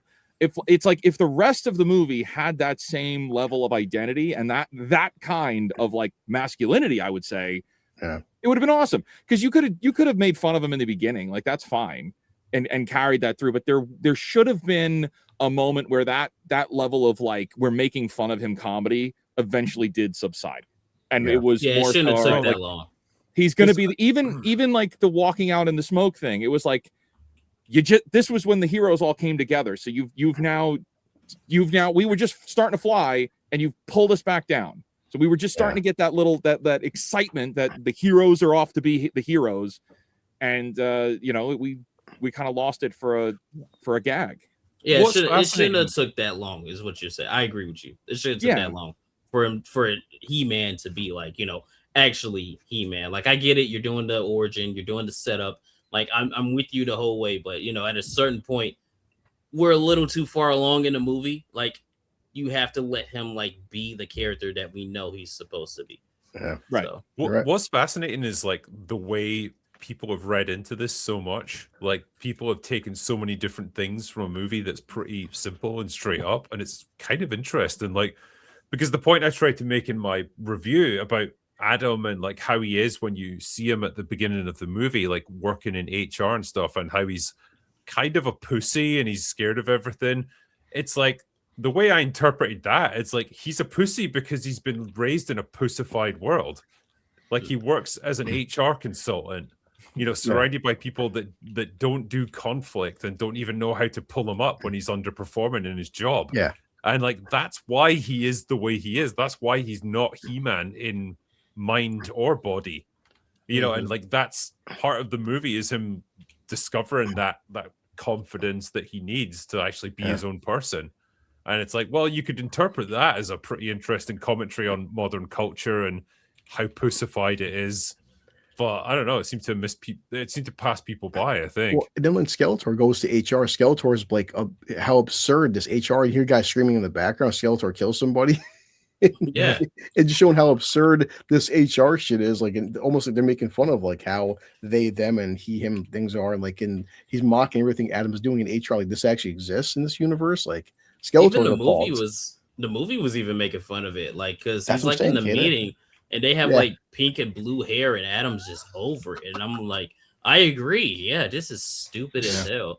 Like this feels like another one of those like Dungeons and Dragons situations where it's like a movie that looks like it's just supposed to be like, hey, a nice little family friendly movie or whatever, and then you watch it and it's like, oh, there's a lot more actually happening here than I thought was going to happen, and then for some reason people just don't go out and watch it. It's a weird one. I figured at this time of year, like because the other big movies in the cinema were both horror movies, this would be a nice like palate cleanser for people who just weren't in the mood for horror. Like they're gonna go and see this instead, and did not happen at all. It's because those movies were better than people thought they were going to be. It kind of took away from all the attention. They got more legs than anyone expected. I will confidently say, Drinker, bring my kid to see He-Man than Scary Movie 6. My kid laughed 10,000 times harder at He-Man than Scary Movie 6. Like, so did I. Yeah, what is that movie like then? Terrible things about Scary It's Movie 6. not a good movie, dude. It's mentally draining. That movie is like you laugh, and it's not because it's funny. It's because the setup and the intrigue of the joke is kind of funny, and then they don't do the fucking joke. There were so many moments throughout the film where I'm like, oh, this is a funny reference. I get it. They're doing Sinners. They're doing that one meme of the guy who's like, I ain't gay no more. Okay, that's fine. But it's just like kind of like funny gag, but it doesn't really stick with you. Like, it's not really funny. It's just the situations are just like, yeah, this goofy. That's why you laugh. It's not like the joke is funny. It's just I can't, like, when I'm thinking about it, I can't even think of something that genuinely made me go, wow, that was hilarious. That was a great setup, punchline, joke thing. It's just goofy thing through a plot line that's so incoherent that, like, if you don't pay attention, you kind of forget what's happening halfway through, especially like when they start killing off the spoilers. By the way, spoilers, it's called Scary Movie, is based off of Scream. They start killing off main characters, and you're like, wait, what was their name again? Like, that's the kind of movie that you're watching. I just can't deal with it, dude. It really is MauLer. It's like, hey, do you remember Longlegs? Do you remember Terrifier? Do you remember Megan? Do you remember Candyman? And if you guys see Scary Movie 5, that's pretty much what that was like. That was rough. Yeah, it's like that, but on steroids. It's like, yeah, I remember Terrifier. I remember I know what you did last summer. I remember every Halloween film. I remember. It's all it is. Remember? Scary Movie 6 is like going to a barbecue with friends you haven't seen in a very long time, and then you remember when you're leaving why you haven't been around in a long time. That's a great comparison.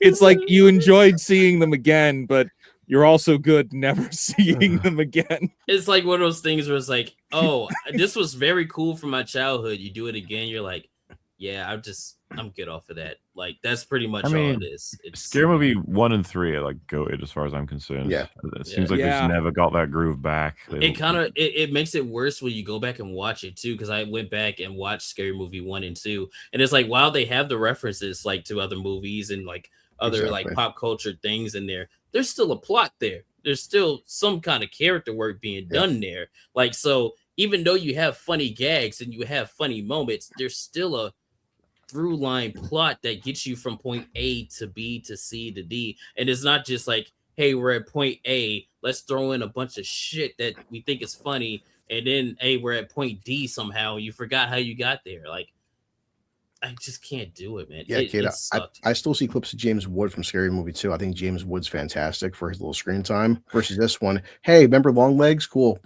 No joke. Remember Megan? She's there, I guess. But James Wood's his arguably the best scene in both Scary Movies. It's okay. I'll be honest. Best part of the film, though, seeing Regina Hall's ass. That was it. That was it. Best part. Because a lot of these old comedy franchises like Lethal Weapon, not Lethal Weapon, sorry, Naked Gun came back last year. It Yeah. had some funny moments in it. With this coming back, with like Happy Gilmore coming back, you kind of think to yourself, okay, is there a chance that comedy could be back again and we might get some funny shit? Have you tried watching that Naked Gun again? Like a second? No, time? once was enough. I just watched it once. But that's just it. It's like, I've tried watching the Liam Neeson Naked Gun again. It's like, this is boring this time around. It's really boring.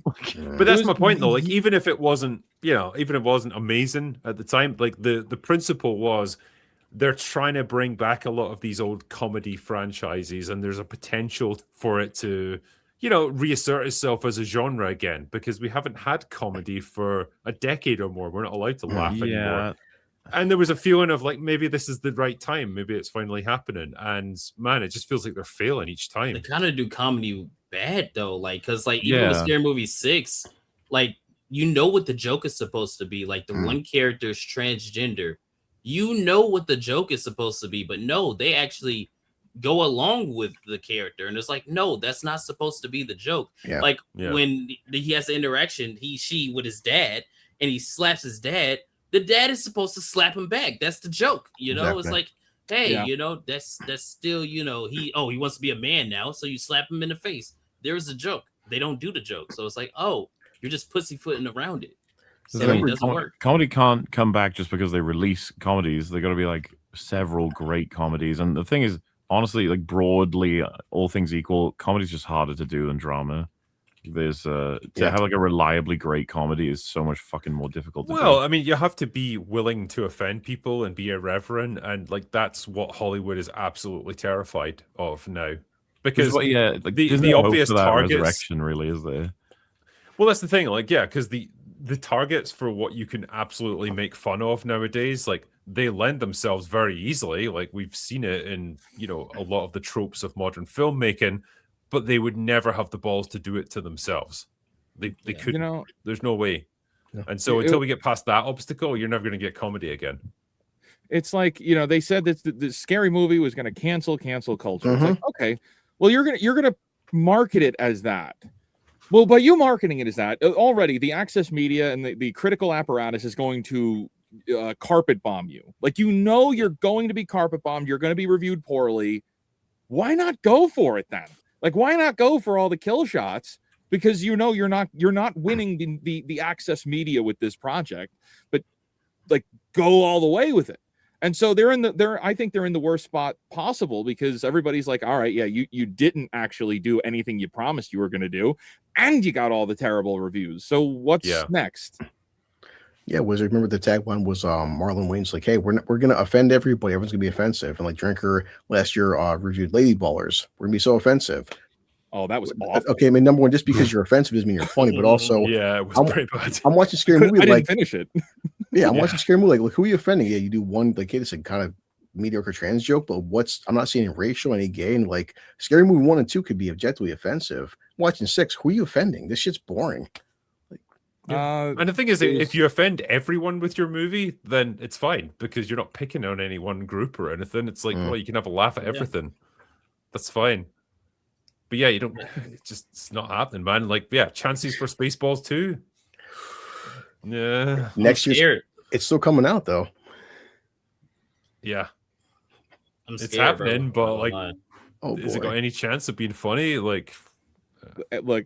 And I see somebody in the comments said, but like after this, Spaceballs 2, man, this is not a good sign for what Spaceballs 2 is going to be. You have nowhere to go but up, bro. You have nowhere to go but up. But I mean, Josh Gad is at the helm, and History of the World Part 2 on Hulu was garbage. So yes, it was. I don't know what we're doing, man. Yeah, here's hoping, bro. It sucks, man, because I love comedies. I really do, man. Yeah, you do. It's a radical take you got there. Well, I think it's part of that really important escapism that you need, and that ability to, like, it does kind of bring people together, when you can just take a step back from all this stupid bullshit and like have a laugh at it and the absurdities of both sides. and then it brings people together a little bit because it diffuses some of the tension. But when you treat it all as dead serious and say like, no, this stuff is sacrosanct and you can't possibly make fun of it, well, it doesn't really help anyone, does it? And this is why entertainment is in this situation it's in. So we'll see what happens. But yeah, they've not exactly covered themselves in glory so far. Mm-hmm. How about... Somebody said 24 Jump Street was announced. Was that real? I thought you're right. Yeah, you're right. It was like announced. Are they doing that? Yeah. I thought it was a joke. I didn't know that was serious. Yeah. No, it was official. I think like 10 minutes before we went live. Oh yeah. 24 Jump Street in the works with Jonah Hill, Channing Tatum, and Ice Cube in talks to return. The second one's hilarious, but this new one. Well, what happened to 23? You're just skipping over that, huh? Is that the joke? Well, if that's the joke, that'll be funny. I mean, if that's the joke they're doing. Exactly. Yeah. Well, we'll see what happens there. Again, 10, 15 years ago, I might have said, like, okay, yeah, we'll do another one. It could be funny. Now? Really? Oh, somebody mentioned they're doing another Harold and Kumar, which... Oh, no. Yeah. You can't do that. Why? You can't do that in this world. Especially the first one. Oh, man. No way, man. It needs to be Harold and Kumar go to India. I'll watch it. I'd watch it. If that's the one, I'll watch it. Yeah. Harold and Kumar file their taxes. That's what it's going to be. It's like Harold and Kumar go to a protest march. If that actually happens, I'm gonna hate you. Harold and Kumar go to Pride Month. Giving them ideas. Go to a pride parade. God, let me do a few super chats here. Cyber Leader here says, classic Doctor Who ends with him walking off with his companion, giving a small speech about how there's so much of the universe left to see. Modern Who ends with Billy Piper cluelessly grinning at the camera. Yeah. That's one thing that's never going to get any payoff, is it? Well, it's both just so representative of the vibe of, like, the meta at the time, right? Doctor Who's classic of, I'm sorry, the viewership's not there. The episode quality maybe isn't quite there, but man, what a great adventure. And maybe one day it can come back. The new series is like, please don't leave. Please don't fucking leave. We're sorry. Look, it's Billy Piper. You like her? You remember her? One. Yeah, come on. Just like, remember? I remember. Yeah. Pathetic. Lord DeVal says, Mando movie gladly still doing bad. Yeah, I wouldn't expect that to change anytime soon. And people keep talking about Andor, which is music to my ears. I can imagine Filoni baffled by Andor. Oh, yeah. He would not understand the appeal of that whatsoever. No. It's because he doesn't know how to write, so he doesn't understand it. It's like, but it doesn't have cute little aliens in it, and it doesn't have Ahsoka in it. But remember, Ahsoka season 2 is coming out. Yeah. Can't wait. Can't wait. Another round of making fun of him for being a shitty writer. I'm fine with that. Can't wait. Yeah, so bad. I'm gonna make so many videos off that. I genuinely cannot wait. It's so awful. Yeah. I think I'm gonna do the weekly review again, like I did with Acolyte. Yeah, it's bad. Like Obi-Wan was terrible, and then you have Ahsoka. It's like, God damn, dude, that was rough to get through. We were just getting pummeled from every side with that shit, man. It was like you say, it was hard.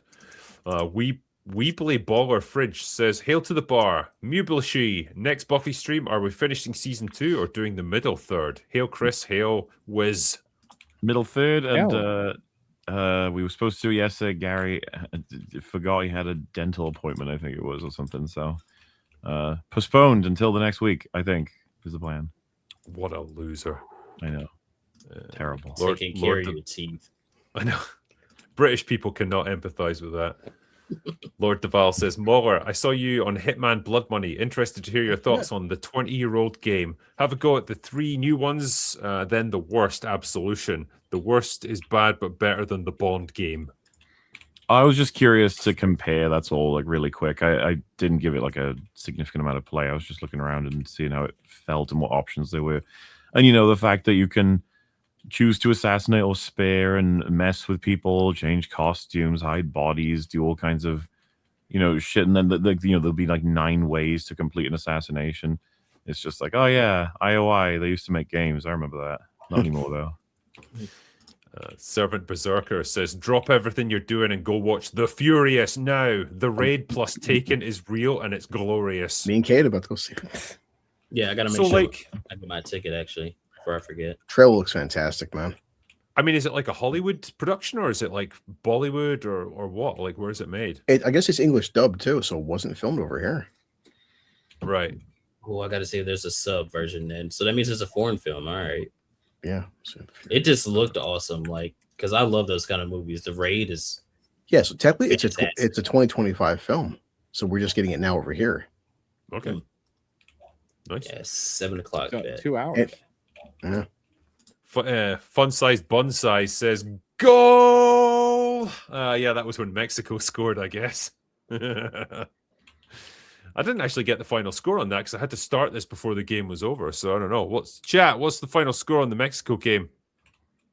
Tell me. Actually, for you guys, you crazy Americans, how do you feel that the World Cup's been hosted in your country? Yeah, I have to drive through there in a couple days, and it's going to be a mess. I'm American, so I don't care about the football for real stuff. Soccer. Yeah, it's called the football. I'm not a big fan, but yeah, hey, go for it. I'm currently waiting for the Knicks to lose so I can watch all of New York, go down in flames. It's gonna go down in flames if they lose or win. So that's where I am right now, and it's not good. Yeah. Everyone in chat saying 2-0 to Mexico. 3 red cards. Fuck, that's a rough game. Jesus. Impressive. All right, anyway. Nico says, Doctor Who was one of the shows that saved me from a period of crippling depression. Tenet was my doctor, and I cried when he left. They destroyed it. Damn. Yeah, I can see why you're mad about that. Oh, did. It is rough. Yeah. I think we did that one actually. Apologies. Let's see.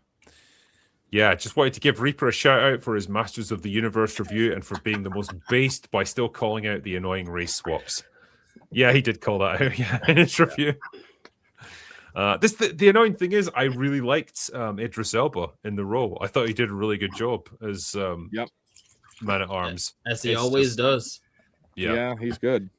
Yeah, race swaps are funny because did anyone hate Michael Clark Duncan as Kingpin?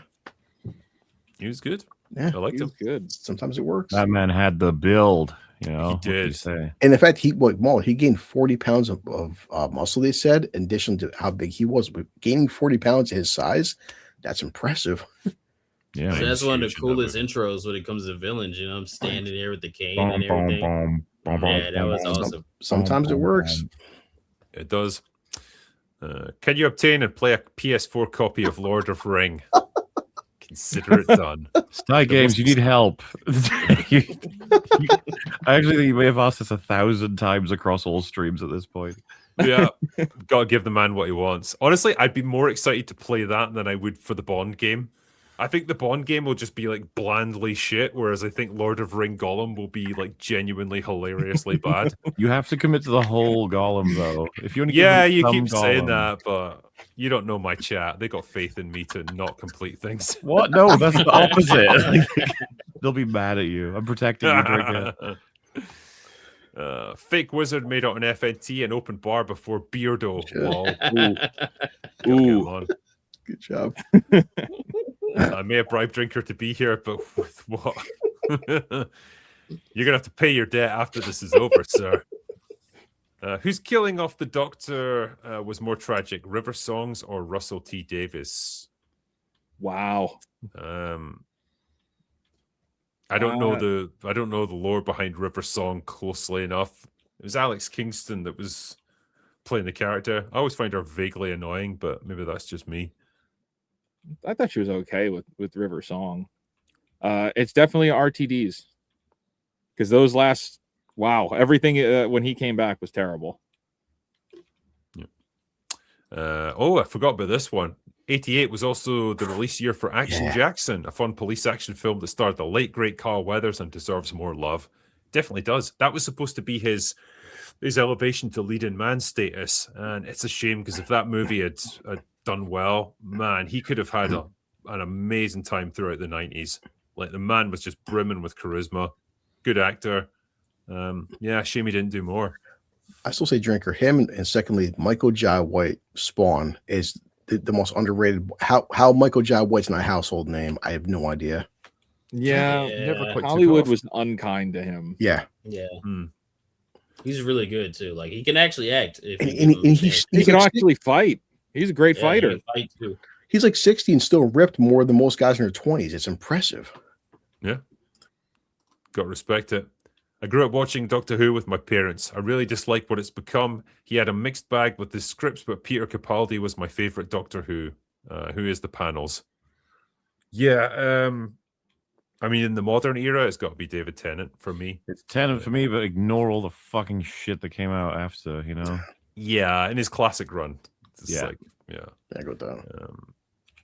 And yeah, from the older ones, Tom Baker probably. I really liked his take on it. You like Matt Smith? Yeah, that's good. He was good. Forget Disclosure Day. Watch The Furious instead. So Would we're love told. to. Going to.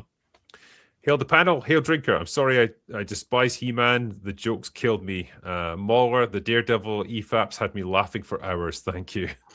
I'm glad they did. Nobody fucking watched that show, dude. No. But we will be there every fucking season. They can't get away with it. Thoughts on Spider Noir? Loved the first half. Mildly disappointed with the second, but far and away the best Marvel show I've seen in years. I I So still don't- haven't watched it. Yeah, I'm the same. I'm struggling to give that much of a shit that I Yeah. can give up the time to watch it all. But Yeah. yeah, I say it's I've fun, heard but it's good. fun but flawed. And like when your mod's good, Jay Goodwin said it's not actual noir. Watch it in color. The color's better than black and white. But Nick Cage is trying. You gonna spoil Disclosure Day? Yes. Haven't seen it yet. Yeah, I didn't give a fuck about spoilers. You want to see me do it again? Now I know about the old alien. You've ruined it. And he was gay. God The dang gay it. old He's alien. Gay probably old gay, yeah. alien. Got Demi MauLer. Thanks for spoiling it. Now we know why he got probed. It's ridiculous. Who Framed Roger Rabbit? An objectively perfect movie. I don't know about that. It's an objectively fun movie. Yeah, Yeah. I never feel compelled to rewatch it, but fair dues. Drinker's a Regard- hater. Yeah, confirmed hates Who Framed Roger Rabbit. Regarding the Cube, God of War has explosive steel and complex engineering in a historical setting. Faye should have a Beretta ARX 200 with an ACOG canted RMR and a case of M993 cartridges. Bigot. Hell yeah, dude. I've seen a lot of people try to defend the shit out of that cube, but it's just like, come on, why can't we just admit it looks goofy as shit? And it'd be like, Takes it's you out. fantasy. It's like, oh my It's god. D&D lore. They're doing Dungeons and Dragons in a series that has infinite potential with like actual cultures. And we're doing Wizards of the Coast bullshit. should be- That game is Talking- literally made for gays and women. Like that's how I can. Voiced Somebody by else to look at that fucking cube and go, Stewie. cool. A talking cube of jelly with a sword sticking out of it that does shitty like millennial Like dialogue. They yeah, couldn't that's even the do other problem, the the cube dialogue right. as well. It's supposed to be acidic. That anything that touches it, like it's purely acidic. So and it's just sliding around. That's all supposed to be like dangerous. You couldn't even do the D&D lore right. Hey, but his name is Frank though. Well, Yeah. it's bizarre too, because people will be like, "Oh, so you're okay with the Mimir, but not the cube?" And it's like, yeah, Yeah. Yes. this is completely fucking different. Yeah, Here's a character. Yeah. Yes. You know, it's crazy too. I seen the mocap of Jack Quaid. He's actually wearing this big plastic set piece where it's a big, massive cube. So that's retarded. I I've mean, seen how that do video you as well. mocap Yeah. a guy who's just going to be a cube? Like, all it can do is slide around. Well, Yeah. you've seen the thing of like, you know, oh, Western developers demanding that you pay way more to suffice for all these budgetary costs that is like cut to guy in cube suit being a cube. Like, what do you need that? Like, what? Just animate the cube, man. I You pulled that don't even have mocap to footage, do all MauLer. I busted out laughing. You actually made Jack Quaid do that shit. Wow. Oh, And does man. Jack Quaid have such a distinctive voice that, man, we just had to get him to voice this thing? Couldn't have just got like some other voice actor from the video game industry. I No, clocked it gotta pay immediately as I was like, is that Yui? That's Yeah. Yui. Yeah. Wow. He's having trouble getting work, isn't he? it's gonna pay real well. It's just kind of fucking unknown, and then let some. It's a cube is a basic shape. I don't think you need to do fucking mocap for it. Okay, But you You'll see, be all right. they want to keep getting buddy with more Hollywood people, so Yeah, they have yeah. to hire him. Yeah. So Any interest in the World Cup? Scotland represented? Yeah, they will be for the next week or so until they get eliminated. But hey, a man can dream, okay? I hate to be the bearer of bad news, but he's only a fake wizard. Sorry, Drinker, he can't cast the infinite whiskey spell. God damn it! That's the only reason I brought you on for that. Sorry, boys. fraud. Fraud. Look at him drinking water. Jesus, you fucking Yeah. I bet that beard's not even real. Nah, looks uncanny. The He-Man movie flopped, so why don't studios do the Lord of the Rings, Gibson's POTC, Pirates of the Caribbean 2 and 3 model? Film 2 to 3 movies back to back, cut costs and release sequels faster. He-Man could have had 2 shots at making money on Amazon. Yeah. So have you guys seen that? The Amazon rep that responded to the box office? Okay, so that wizard. No. Yeah, so this is pretty interesting though, that like, the Amazon is saying, we think this is okay. It's our holistic approach to the box office now. Holistic approach. So we can look at this in 2 different ways. On one hand, it's like, okay, you're full of crap. You're just trying to save face. You're just, this movie, you're losing $100 million. On the other hand, Amazon makes their money on advertising with Amazon Prime. If that is to be true, and they are putting movies in movie theaters, knowing that they may or may not make money there, and they're going to be then taking those movies and then putting them to streaming where they really make a lot of money on advertising revenue, then that means Amazon has fundamentally changed the way that we see the box office. Now, again, we're very early out on this, so this is like kind of a growing thing, but if that's what it really is, then that means the movie theaters are advertising platforms to advertise for a movie that is eventually going to go to streaming. And Amazon has the money to burn on this. So they cut a deal. I think with Mattel implies that there will be more movies, regardless of if this breaks even. They've already said that. Yeah, I mean, I think big streamers like Amazon, which are like, the actual movie production side of thing is only a tiny part of their revenue, ultimately, as a company. They have completely changed the game because the dynamics of box office takings don't even apply to them. As you say, exactly. Yeah.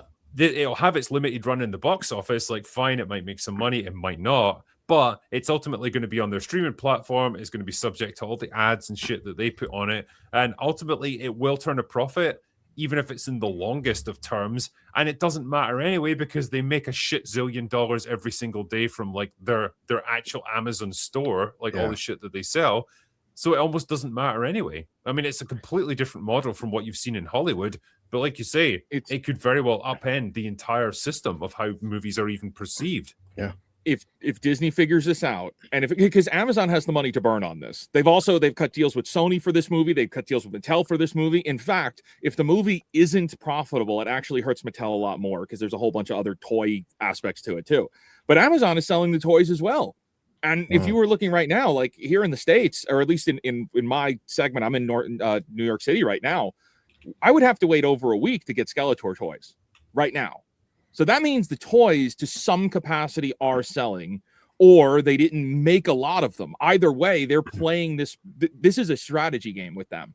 And if Disney were to figure this out, then that would mean that they would be strategically being able to overcome the low performing box office. See, right now, people like us and like Star Wars fans that are fed up, we have the ability to hold them accountable. It's like, hey, this Mandalorian and Grogu movie absolutely tanked. You guys suck. You need to start being better. You need to make better product. Yeah. But if they figure out a way to use the box office to subsidize crap that they're eventually just going to get onto streaming where they can prove profitability, we're in a world of trouble. The difference is, like, Disney doesn't have the extra revenue streams to the same degree that Amazon does. Like, okay, they make loads of money from their parks, but not as much as they used to. But it's nothing compared to what Amazon rakes in on a monthly basis. Plus, their streaming service is nothing compared to Prime. Like, most people, I know a lot of people, they just use Prime to use other apps as well. And then plus, it just has so much stuff on it. Yeah. You know, so I just say it, me as like, I don't want to say consumer, you know, but like as somebody that enjoys watching things, that's why I like Apple, because Apple just puts out whatever and they don't care. They're like, hey, just watch it. And then most of it's good. Even if nobody's watching it, they're just putting out good stuff. And it's like, because they can subsidize that stuff. So if Amazon's doing the same thing, I don't necessarily have an issue with it. The Prime subscription thing is genius, because not only do you get access to all their movies and stuff, but like you also get the Prime like next day delivery, and it's all free because you pay for Prime. And it's like, that's your value right there as a consumer. Like that's what gets people drawn into it, because it's two things for the price of one, and it all helps to pay for this shit. So somebody said in the chat, which is a really good comment, why not just put it to streaming first?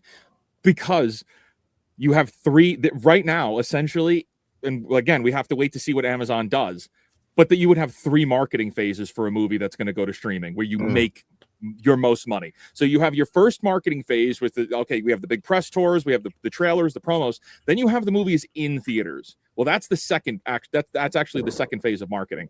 The third phase would be if they're going to do a second round of advertising when this thing is going to go and hit streaming. So from a business aspect, you're making money back. So if you're putting a movie in theaters, trying to get it closer to break even, because then all of the money that you make on streaming now would genuinely be profit or closer to profit. So your profit, you would actually Hollywood would be able to go back to making money on these expensive movies again. So it's like the box office is just part of the process now. Yeah, I'm glad Wizards did that, because people tend to forget when Lucas sold Star Wars to Disney, like love or hate the franchise, when he sold it for $4 billion, that wasn't off box office. Like, there's no way in hell 4, 5, and 6, 1, 2, and 3 gave Lucas $4 billion in revenue. That was for merchandising. Yes. So as Wizard would say, since Last Jedi and Rise of Skywalker came out, their fucking merchandising is tanking. Now, if He-Man mediocre box office fucking takes Mattel and puts them through the roof, then that's a win. I mean, potentially. Like, I don't think it's going to put them through the roof necessarily, but it will sell a few toys, if nothing else. Yeah. Right. I like this, though. That's the reason I hate Amazon over every other entertainment service. They can do whatever they want until the end of time without suffering any financial consequences whatsoever. Kind of like the BBC.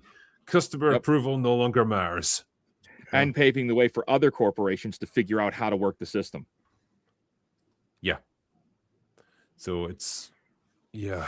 Fuck, man. It's such a different industry, because now streaming, remember the whole days of like, hey, a film does $100 million in DVD. Well, those days are gone. So like Wizard said, streaming is their new way of pushing home digital sales versus DVDs and VHS. Yeah. And the difference is, like, it's behind a paywall, so there's no way to quantify it. Because this is the thing, you could even sort of track the physical sales of things to give you a rough idea of how profitable or not a movie was ultimately, and you can then gauge whether it was a success or not.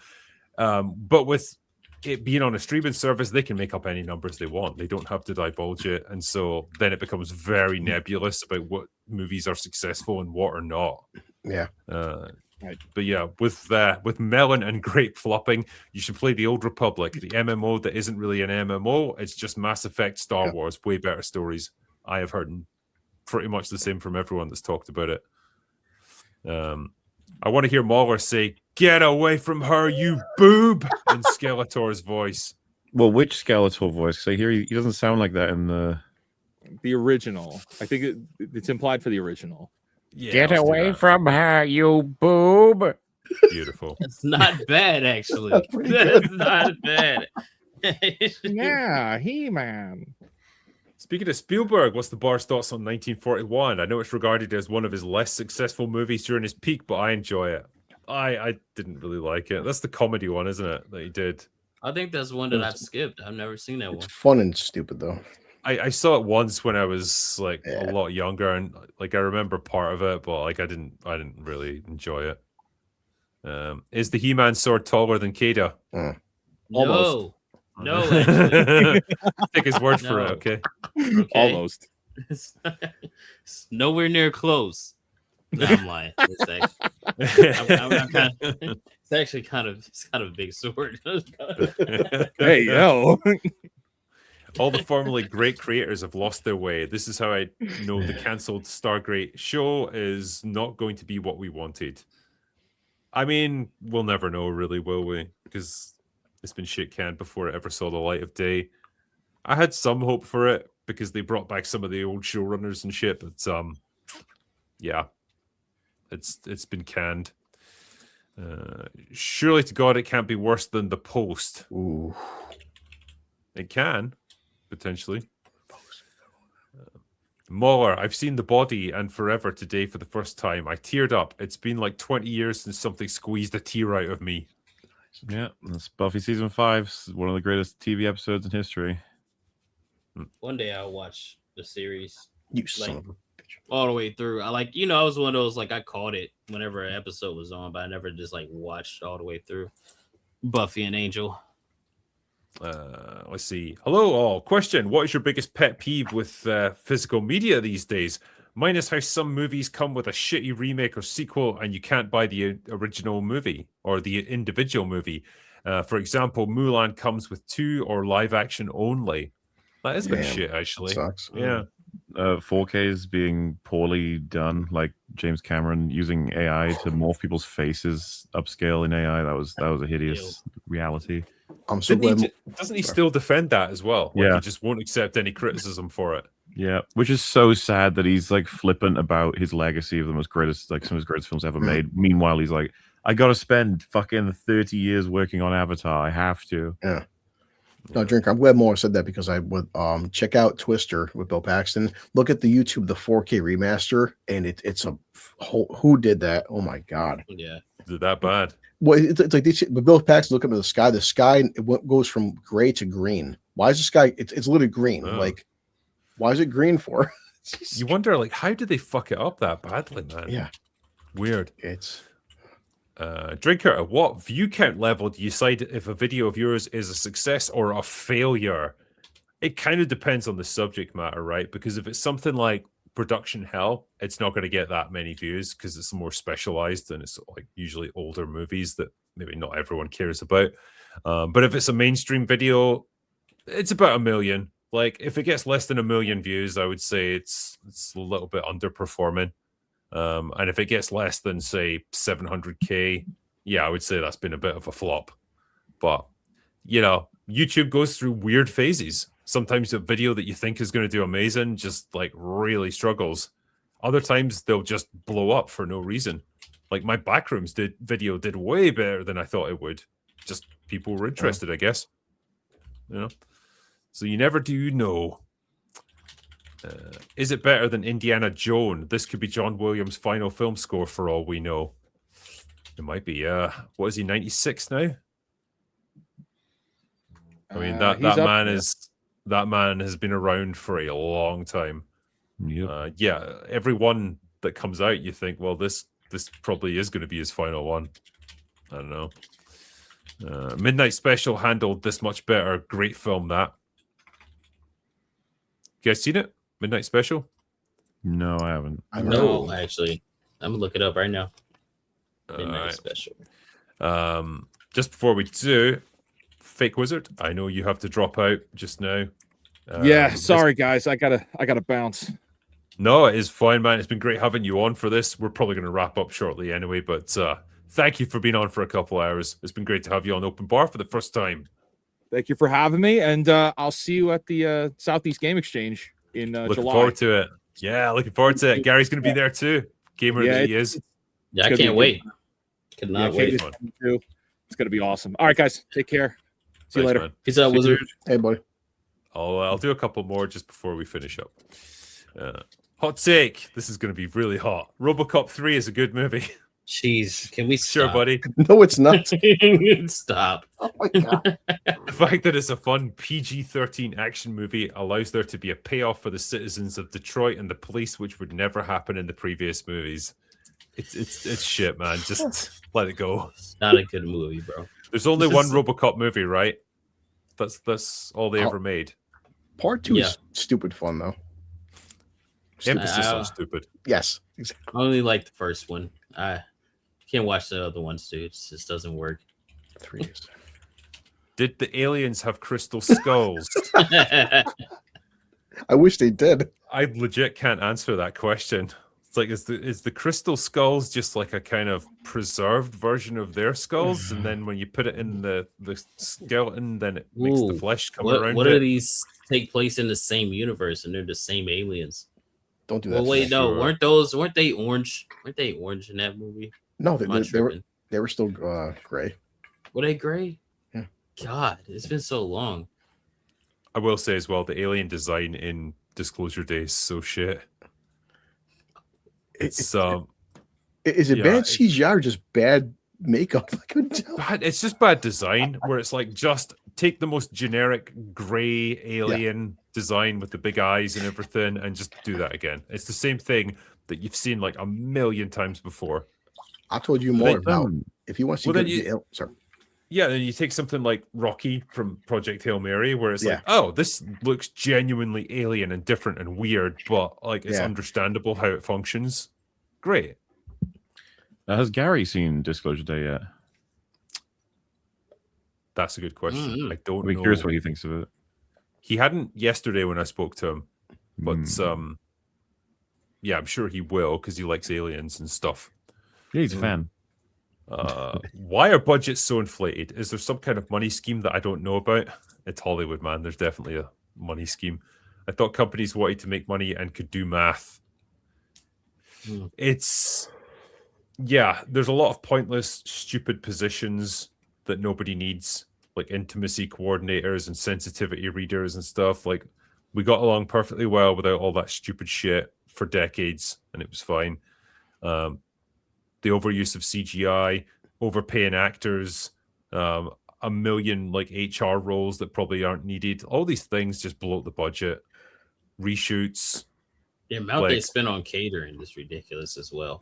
Have you guys been seeing on Twitter the past 2 weeks? Like, the girl from Obsession, like she only got paid $20,000 for Obsession. Of course, it's a low budget film. They didn't expect the film to do that well. Versus, hey, let's bring back Robert Downey as Dr. Doom and pay him $100 million. Yeah, that's why budgets are inflated for. When one girl gets paid $20K versus $100 million. Well, the thing is about her, like, obviously the next time she does a movie, she'll get paid a couple of million at least. She's getting paid. It is the most obvious. She's playing it well for now. Like even the little bit of social media posts and just playing into just how much fun it all is, and then hopefully getting cast in bigger things. That's just how it should work. Exactly. It's fine. But then will she eventually become like the Robert Downey Jr. of her era, where she'll get paid like 20, 30, 40 million to try and sell a movie what no one cares about? It might do eventually, yeah. But I saw a post that was like, she was on, I don't know, some kind of promotional thing, and they were like, enjoy these images of her looking normal because she's about to go through like the Hollywood system and get completely fucked up. The Jenna Ortega thing. Yeah, or Erin Moriarty. It's like, I hope don't not, do it. Well, it's like, I looked down at it too. Remember, he came in for the Spider-Man film. They were breaking down the math. Like, Robert Downey was paid for $1 million per minute. He was on screen for Spider-Man. Like $1 million per minute. Like, Jesus. I mean, that dude's bank balance must be fucking terrifying at this point. And the back end deals too. Well, yeah, because like when I talked about because I mentioned about Indy Navarrete from Obsession and how, she's now going to get a crazy amount for her next movie. And one of the comments was like, yeah, but wouldn't she get like a back end deal on Obsession where she gets like 5% of the gross? And I'm like, why? Why would you think she'd do that? Like, that's not a common deal for actors. That's something really specialized that usually big actors are able to negotiate, not some like unknown on an indie movie. And plus, Obsession was a non-franchise, low-budget horror film. No one could ever expect it. The marketing was shit for Obsession. I seen the marketing. I'm like, I'll watch it out of curiosity. Nobody thought this would blow up. No. Well, glad it did. Anyway, I'm going to finish up there. Panel, guests, MauLer. Great having all you guys on tonight. Yes. Thank you for coming back for this. And for everyone who's joined us on chat, we appreciate you guys as well. It's always good to do these. And we will catch up with the super chats that we've missed, as we always do when we do last orders in a couple of days. But for now, that right there is the end of Open Bar. And that's all we got for today. So go away now.